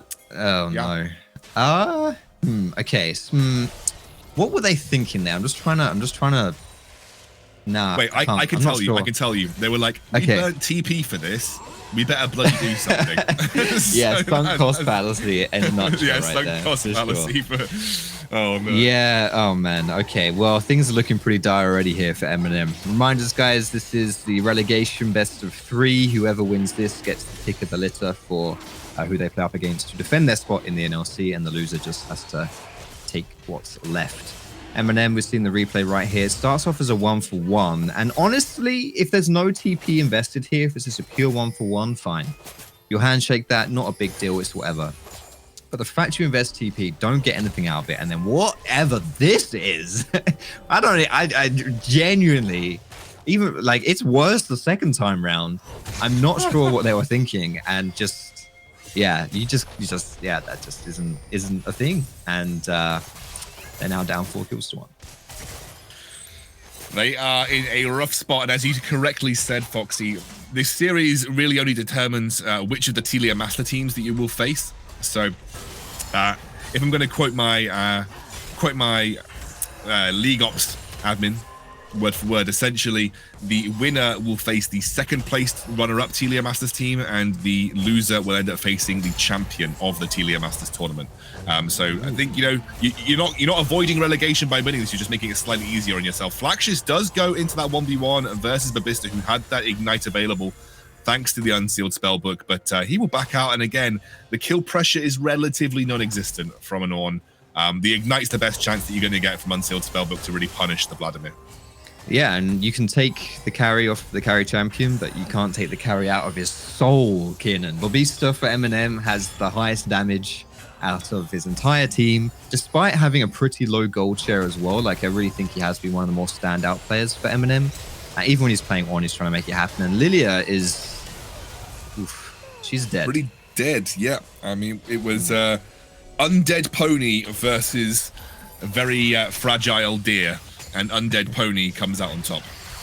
I mean, I could have told you that would happen before it even happened. Undead Ponies, you've got to be really, really scared of. And, I don't know. I feel like MNM just feel like they need to do something, and so they're just trying really hard, but obviously they're trying too hard, and it's just really not happening for them. And already, 5 kills down to 1, 2,000 gold deficit. We're not even 10 minutes into the game. You're a CS. You're down in CS in the Jace counter pick in mid, and if a Jace isn't winning lane, let me tell you, that's also bad news. Zyra Khan is losing lane. Oh dear, it's a tragedy. Not looking too shiny, as you said, for MNM. It looks like Dusty are willing to punish the jungle a little bit more here. Now Raxi taken low. In comes Chelm, unstoppable on this Hecarim, forces Blue to dive away back to Xayah. And again, Pedersen has actually been a bit of a beast this game, like just finding these picks, finding the engages, has had an excellent performance from the Rel so far. Yeah, and this is Dusty had moments of brilliance in the regular season. We were even talking about these guys potentially making playoffs, right? And I feel it's a little bit maybe unfair when you're for MNM, like they were always going to be up against it in this series. Dusty really are not a shabby team, whereas MNM have struggled. They won their first game of the split and haven't been able to pick up anything since then. 1-9 in total, which to me is a bit surprising, honestly, because I mean, where did that 1 come from? Watching this game, I'm not really sure, but either way, like it is something that's going to be a little bit tricky. And the thing is, though, as we said before, if you lose this series, it's not the end of the world. You still get to play in relegations, and there's plenty of time for you to pick yourself back up, try and find that identity, try and find a way for you to pull out some wins. Whereas right now, it's not quite happening for them. Pick up another plate on the top side of the map. You'll take the gold where you can get it if you're MNM at this point in time. But as you said, like, I think you are kind of getting outscaled in terms of damage output as well as this game progresses. I mean, most things get outscaled by a Vladimir. But you have a Vladimir, a Hecarim as well. These are 2 champions that scale quite nicely into the late game. It's already looking good for Dusty, especially when it comes to ease of execution as well. Like, we talk a lot about the teams that have the easier comps to execute. I mean, Vladimir's just press 1 button and kill an entire team, so he's pretty easy. Yeah, I was just thinking that as well. Like, Dusty really don't have to do anything at this point. They just have to ride the waves and they'll bring it home. Like, Well, as soon as when you draft a Jace mid like this, like you're always kind of expecting there to be a bit of a kind of trickier execution factor there. And yeah, we said this last game. You just said it here as well. Teams that pick easy execution tend to win in NLC, and MNM, they picked a difficult team comp. It's not working for them right now. That's going to be the Herald down in mid. Going to get some more plates there. Dragons just spawned as well. They're going to take that as soon as it comes up. Dusty just picking everything up on the map here. Gonna get some plates nicely handed over. Hoyes has to be careful here. Mihibaros jumps in, doesn't actually land the stun or the root onto Hoyes. A little bit of a misplay, actually, because I feel like if he'd picked up that root, we'd have potentially been able to get the kill. And in the meantime, the curtain call comes down, absolutely slaps Mihibaros into a low HP, and actually Hoyes comes out with the better from that trade. Yeah, and that's so I'm still gonna give points to Mihibaros trying to make that, because you know at this point you have to try something. You know, you have to try and just punish every little mistake that comes from Dusty. It's not going to be easy for you to find those windows, and those windows, when they are open, are not going to be open for very long. You really have to do your best to just kind of see what you can get and make it happen. So sure, it didn't work for Xayah there, but he tried, and now we're going to get a play for MNM. Yeah, I mean they just dunk Legions. Gets the sleep, and they whack him with a rather scary looking hammer and a tree branch, and he dies. Yeah, the deadly combination, those two right there, and that is the first kill for Air. He's now building towards. I'm not 100% sure. It's either Eclipse, I think, or maybe yeah, it is. Okay, he's completed his Eclipse now for the Jace. So that does give him slightly better like 1v1 power here, as we're seeing this this replay. Lands the sleep. There's not really too much Legions can do. He's got no flash either. Syndra, very strong champion, obviously, but doesn't have anything in the forms of survivability or escape, and without that flash, just going to fall down. Just to finish the point I was saying about the Eclipse, I think it helps him a lot in the side lane if you ever wants a 1v1 versus Vlad or Syndra. Having that shield to be able to box on and burst, really, really nice.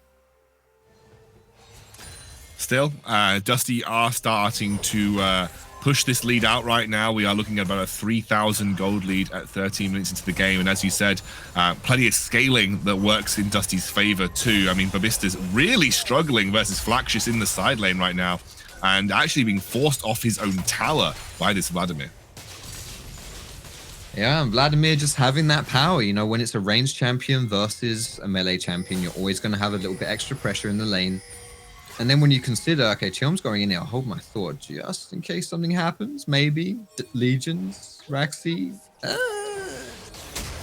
I think Raxi, yeah, Raxi, he's just dead. He actually uses the stopwatch just to buy some time right now. The stun doesn't quite land. The first kill does drop. Legions picks it up. The second kill goes down, and here comes the curtain call. Should be able to help them get that third kill of the fight, and it is a 3-for-1 trade, a double kill for the Syndra. Dusty looking good. Yeah, Dusty looking hot right there, but shutdown going over to the Xayah is at least something. You know, Hecarim did have a big shutdown right there. Xayah would have picked it up. So as far as gold totals go, it's more like maybe 3-for-2, maybe even 3-for-3. Flax is just bitten off a lot more than he can chew here. But I think he's just going to be able to puddle himself away from that one. It's getting a little bit hairy and dicey in that top lane. Flaxis really wants to bring him down, but Air, the classic Jace TP flank. Here we go. Oh, Pedestin, cheeky little sidestep off the back there, does actually counter-engage onto him, gets the stun as well, and now Hoyes looking for the execute. Knockup comes through, but doesn't quite land, and now Hoyes in the front line. You're not a tank, mate. I don't think you're going to win that one. The Drowsy actually landing as well. We're now in the top lane for some reason, as it is now Chelm being chased down by the MNM roster. We're back to the top lane for some reason. Not sure why. They're just slapping each other with basic attacks. And as I say that, she's got the empowered Q. There it is. I mean, we could smell that coming a mile away right there. That was a dirty, dirty play. Like, these two top laners have been scrapping for like the last 2 minutes, honestly, and they're flying with death when you're both sitting on like 10% health there. Vladimir able to regen that up just shows you how much pain was going down in the top side, considering he was still on low health. There must have been perma grading. Just a tip for you solo queue junglers out there: if you see a lane like that, by the way, go there. They're always fighting. They're always low. Just try and do what you can do. This is his TP flank play that we're going to see here. Whiffs on the acceleration gate shock blast combo, which is a lot of Jace's damage. So that's not going to go through. It's okay, honestly, for the mid side, but you know, as our observer was flipping through the pages of his observing book, we see in the top side, there's another chapter being written here. And for Flaxis, you know, 0-0-0 with those lucidity boots means that he's basically 10-0-0 because that is the ultimate power spike for Vladimir. You know, as he gets those levels and his Q cooldowns reduced, the CDR, let's see whether they can punish him here. Don't have the ultimate to buy him some time. Nice pull coming out from Flaxis. I mean, he's got the kill onto Air, surely. Maybe looking to get the second kill onto Raxi now, too. Flaxis is starting to become unkillable in this side lane. We had a vampire in the form of Legions, but we have an actual vampire this game in the form of Flaxis on this. You have to be careful, mate. I've made that comment too many times in my videos, and the comments are always full of, he's a hemo monster, actually. He's not a vampire. He's not a vampire. Okay, well, he's a hemomancer then.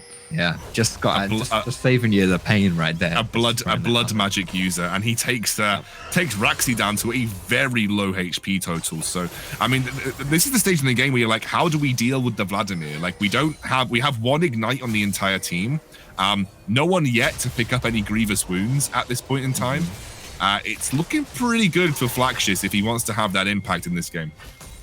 Yeah, Flaxis is very happy right now. Let's take a look at the gold here. So we got 1.5k in the top side. Similarly, honestly, all across the board, it's like around... Actually, I'm chatting absolute rubbish right there. So top side of the map, we've got advantages for Dusty, but that shutdown that Xayah was able to pick up on Hecarim, really enabling her to keep up here with Hoyes. So we talked about how bot lane has to be kind of the catalyst here for MNM, how they're going to have a better game than they had last game. And so far, you know, yeah, it is Xayah Khan, who you do have certain levels of expectation to be ahead at this stage of the game. At least, you know, for MNM, who is like 5k gold down, to have a lane that is stabilized and equal gives you something to play around. So it looks like MNM might be looking for the play here. Yeah, here comes the Ornn Horn. We'll knock up Hoyes, trying to get the second knock up onto him. That's a lot of damage coming through. Pedersen buys some time with the Magnet Storm, drags everybody in, and as onslaught of shadows on top of them, Flaxis has decided to join the fight. A double kill. He didn't even bloody do anything. He just pressed one button, and he comes away with 2 kills in the middle of the fight. Dusty take a 2-for-0 trade, and MNM are forced to run back to their tier 2. MNM just trying to make it happen right there, but nothing. No dice. You can't do it. Too far behind. Flaxis is absolutely mahoosive here. Dusty aren't done with the MNM, though. They're going to try and find some more. Yeah, here comes Hoyes now. Immediately the exhaust is thrown onto him. They get the knock up onto Xayah. Stunned, chain locked. Going to pick up one kill. It is the Zhonya's, which will surely drop. And Chelm picks up another. I think that's Blue just going to run to the other side of the map right now. He's going to get chased down, though. Dusty want the kills. They don't care about anything else. And they should be able to pick him up with relative ease. Chelm will get another belt. A head for his belt. And yeah, he will.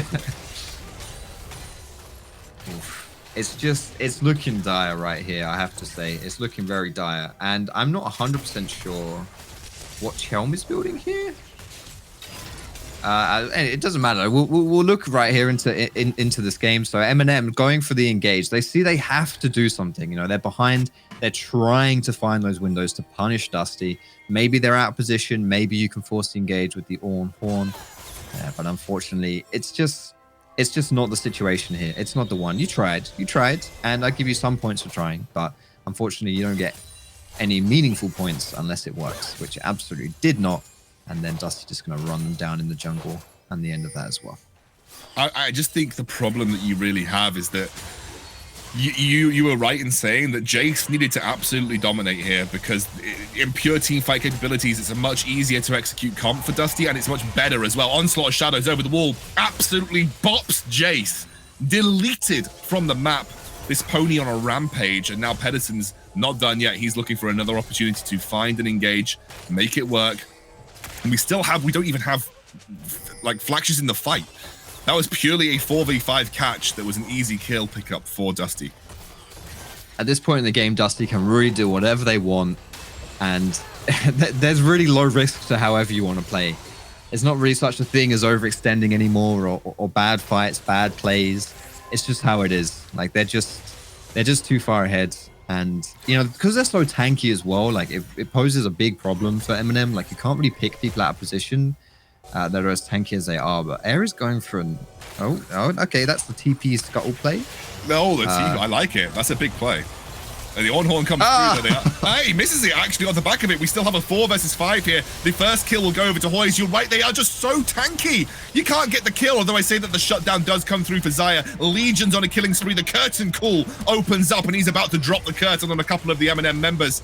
It will be the first one as Babista drops as well. Mihibaros is flanked coming through from Flaxish. And he will suck that blood and get the kill. That is Hemomancer play right there if I've ever seen one, mate. And they're going to go straight for the Baron. That he did, Excalibur, that he did. MNM seeing there was a slight window potentially with Flaxish having no TP in the bot side, but as we say, it's just Dusty just too far behind, too far ahead, excuse me. And there's no real such thing as a bad play. You're not really ever caught out. You're not really ever out of position. And they're going to pick up that Baron here. 5 kills to 22 at 22 minutes. We're going to see a replay here of just everything going wrong, really, for MNM. You know, Air's not there. He was killing the Scuttle Crab. Babista whiffed his, what's it called? Is on-horn. That's, both of those things are pretty suboptimal, to be perfectly honest with you. And then you consider the huge goal deficit that you're in. Just not going to work out there for Dusty. They're still trying to make it happen, but, you know, at this point, it's looking pretty dire for them, and it's not going to get any easier now that Dusty picked up that Baron, and now they're going to get their Cloud Soul as well. Where do we go from here? I think Dusty have quite clearly asserted their presence in this best of 3. I don't know if MNM have got a way to come back into it. I never like to count a team out, but I genuinely feel at this point in the game it will be very difficult for MNM to find that win in this series. As you can see by that goal graph, everything was going right for MNM until we reached the, what was that, 50-second mark? I'm not quite sure where that would be on the goal graph, where Dusty started taking over right there. It has been a rough game, honestly, from the beginning, and Dusty are just going to add some more salt into the wound.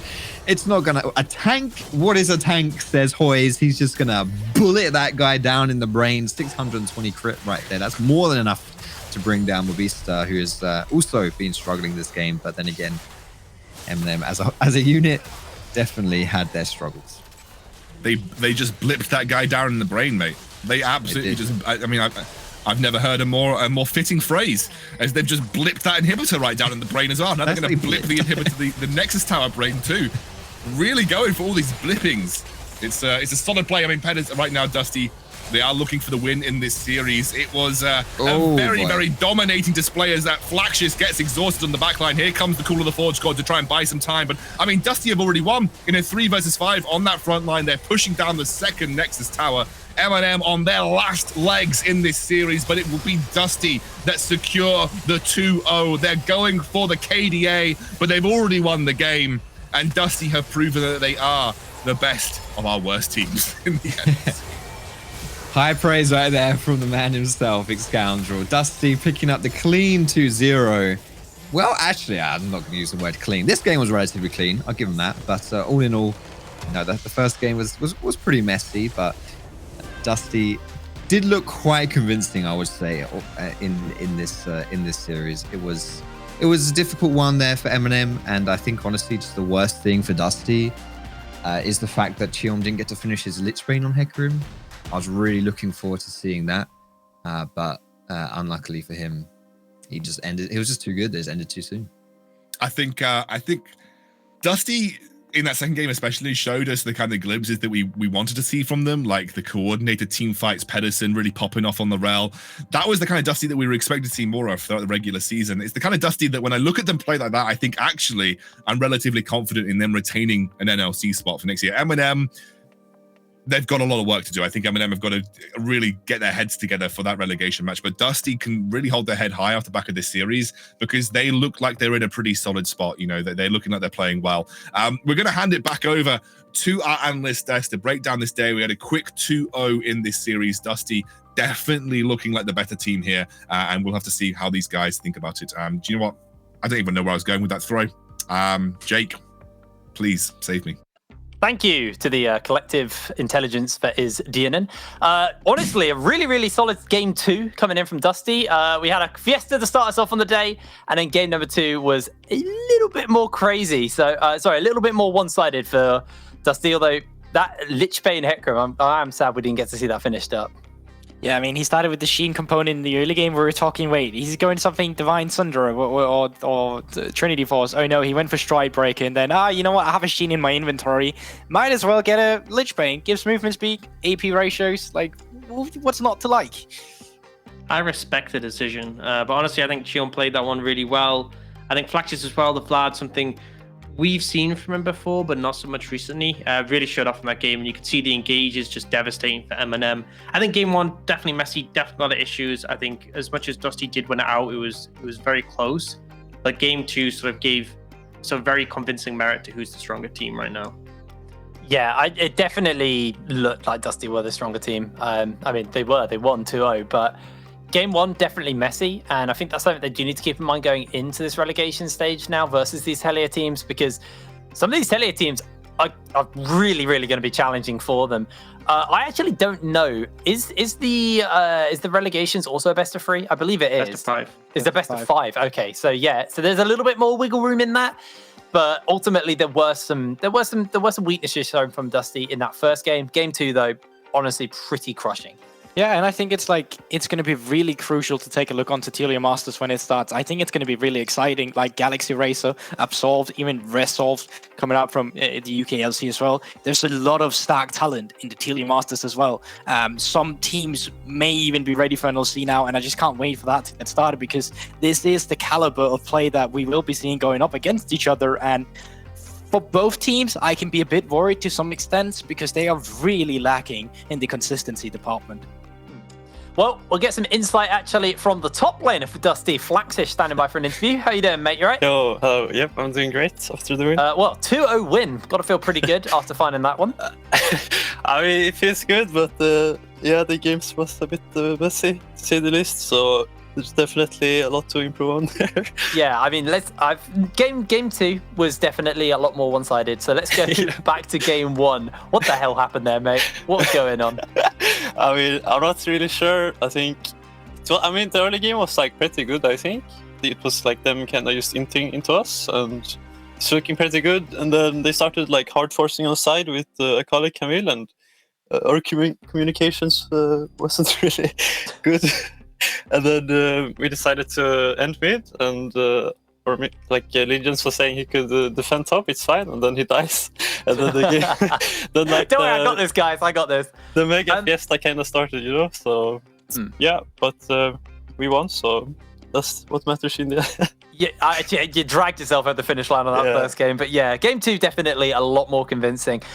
Looking kind of like into how everything's been going for you guys recently, what's the mood like for Dusty internally right now? I mean, it's not too bad. Obviously, it's kind of sad to go like from almost reaching playoffs to relegations, but I still think that we're all like really confident in our like gameplay. Like even if today was a bit messy, we're still like individually a lot better than the players in the relegation tournaments, in my opinion. So we're still like kind of overall good mood, and we're just practicing as always. So speaking of these Hellier teams, have you been keeping up with any of the leagues? Have you been watching any of the teams? I mean, I know one of the team is good because he's my old younger. I know that team, and the team with, I mean, a bit, but not too much. But yeah. I think it's still like lower quality than the teams we were playing against in NLC a lot. And we were still like contesting every NLC team. So I think we're really confident going into the tournament. So there's no teams that like you're excited to maybe play, you'd like to play, or maybe would like to avoid, or you just kind of at that point you've only seen a little bit, so your knowledge isn't there for it. It's not. It would be fun to play against the Scoots team because it's my old younger. But other than that, I don't really know. That's fair. Well, congratulations on the win, mate. Does mean your life in relegations is a bit easier for yourself. So good luck with that, and hopefully we'll speak to you soon. All right? Yeah. Thank you. See you later, mate. See ya. Alrighty. So it's Orcs' time, I believe, or is it Gulborg's time? Who did it last time? So who did it the first time, Jake? Go on. It was Orcs. So it's your go, Gulborg. Great. Scribble on our screens. All right, perfect. So this is the fight before Barenbuff kind of gets through it, and I gotta say, like, this is the point where MNM is just—they are feeling desperate. They need something to happen. They know the game is not going their way. They know they're getting outscaled, so they just kind of have to go for an engage here, and that's what you see them trying to do. But Alright, and the all just goes away there. Meanwhile, you're absolutely failing the team fight in the mid game, and at this point, the rest of Dusty's just too far ahead. Another great scatter of the week comes down with 2 double stunts, and the whole time you've been having a 4v5 just because right now you can see Flaxis in a bit will be coming in from the bot side as well. There he is, the boy. Just getting the last kills here, and essentially you get the cleanup, you get all the kills, and you just kind of get barren. And it's kind of what I mean here, that Dusty at this point is just too far ahead, but at the same time, MNM, that's just not coordinated. What we saw from them game 1 was like, all right, I can see how they can work with some of the players here. It's definitely not the picks that was wrong. It's definitely the in-game plan. And then you throw it around with this game 2 draft, and I'm just like, wait, what the hell are you supposed to do now? Like, you struggled before when you had a winning lane. Now you're just getting absolutely dumpstered all over the place, and there's just nothing for you to do. Well, let's reverse time a little bit and look back on the action we have from our 2 games. It's been a very quick day, but we did have 2 games here. First one, madness. Just madness. Yeah, absolute madness. Started off with this solo kill between Air and Legions, and it kind of didn't stop from that point. Just complete chaos. And I think this if MNM had taken this game, potentially there's a universe in which I think they could have taken this series. I think the first game has a lot of impact for momentum, but I mean, this was as close as it got. I think Dusty kind of showing a little bit of the fact that they have been inconsistent throughout the split. But at the same time, Dusty have had good performances. You know, they have 3 wins on their belt. As Flaxis was saying, they were pretty close to actually making playoffs towards the end of the split. They just didn't manage to find it. And I think game 1 was showing some of that, the issues they've had throughout the split, whereas game 2 was them sort of back on form. It's kind of just a Dusty coin flip right there. We know they can do it, but it's just like, you're hitting the right side of the coin. And game 1, no, we really wasn't. But game 2, definitely what we expect from Dusty on a good day, and hopefully what they can replicate when they go down to those relegation matches from the Telia Masters. Yeah, it's really concerning for MNM because there is definitely some individual play that looked good. I think Air as well really excelled in that game 1, but it's just not enough. And the coordination, as you said, it is lacking, especially when it comes to those mid to late game team fights. I think it just feels like their approach when it comes to them is really disoriented. People are in the wrong positions, getting caught out. As you can see, Air just getting exploded there. And I think there's still a lot of work to be done, and time is running out at this point. You know, the Telemaster is going to be starting, those teams are going to be playing.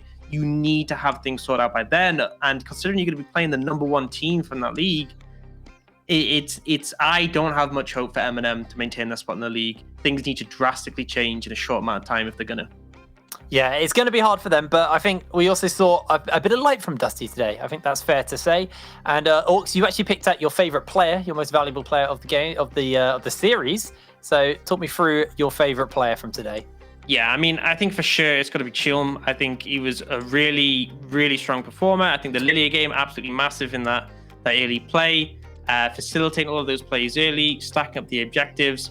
And in the team fights, he was delivering as well. It felt like when, particularly game 1, where Hoys and Legions were sometimes a little bit messy, it was him who was just cleaning up those team fights, being consistent. And the Heckram game 2, just, 4 legs good, 2 legs bad.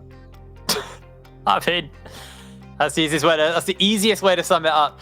Now, there is more League of Legends action to come. Not today, unfortunately, but over the weekend, we actually have the UK LC finals, and that is the final 2 teams to be going into the Telia Masters, coming from the UK League. That'll be me and Jamada handling that. Gorborg, you've obviously been more involved in the Nordic side of it, so who are we keeping our eyes on going into Telia from there? I mean, we got Masonic from the Danish scene going against Absolve, which Flaxis just spoke of. Absolve definitely being the powerhouse. You have Champion, you got Scoot, you got Energy, you got Rye, and then you got Pearson, who's just a Danish support coming into the mix there. But you got 4 former NLC players, so definitely a powerhouse to keep an eye out for.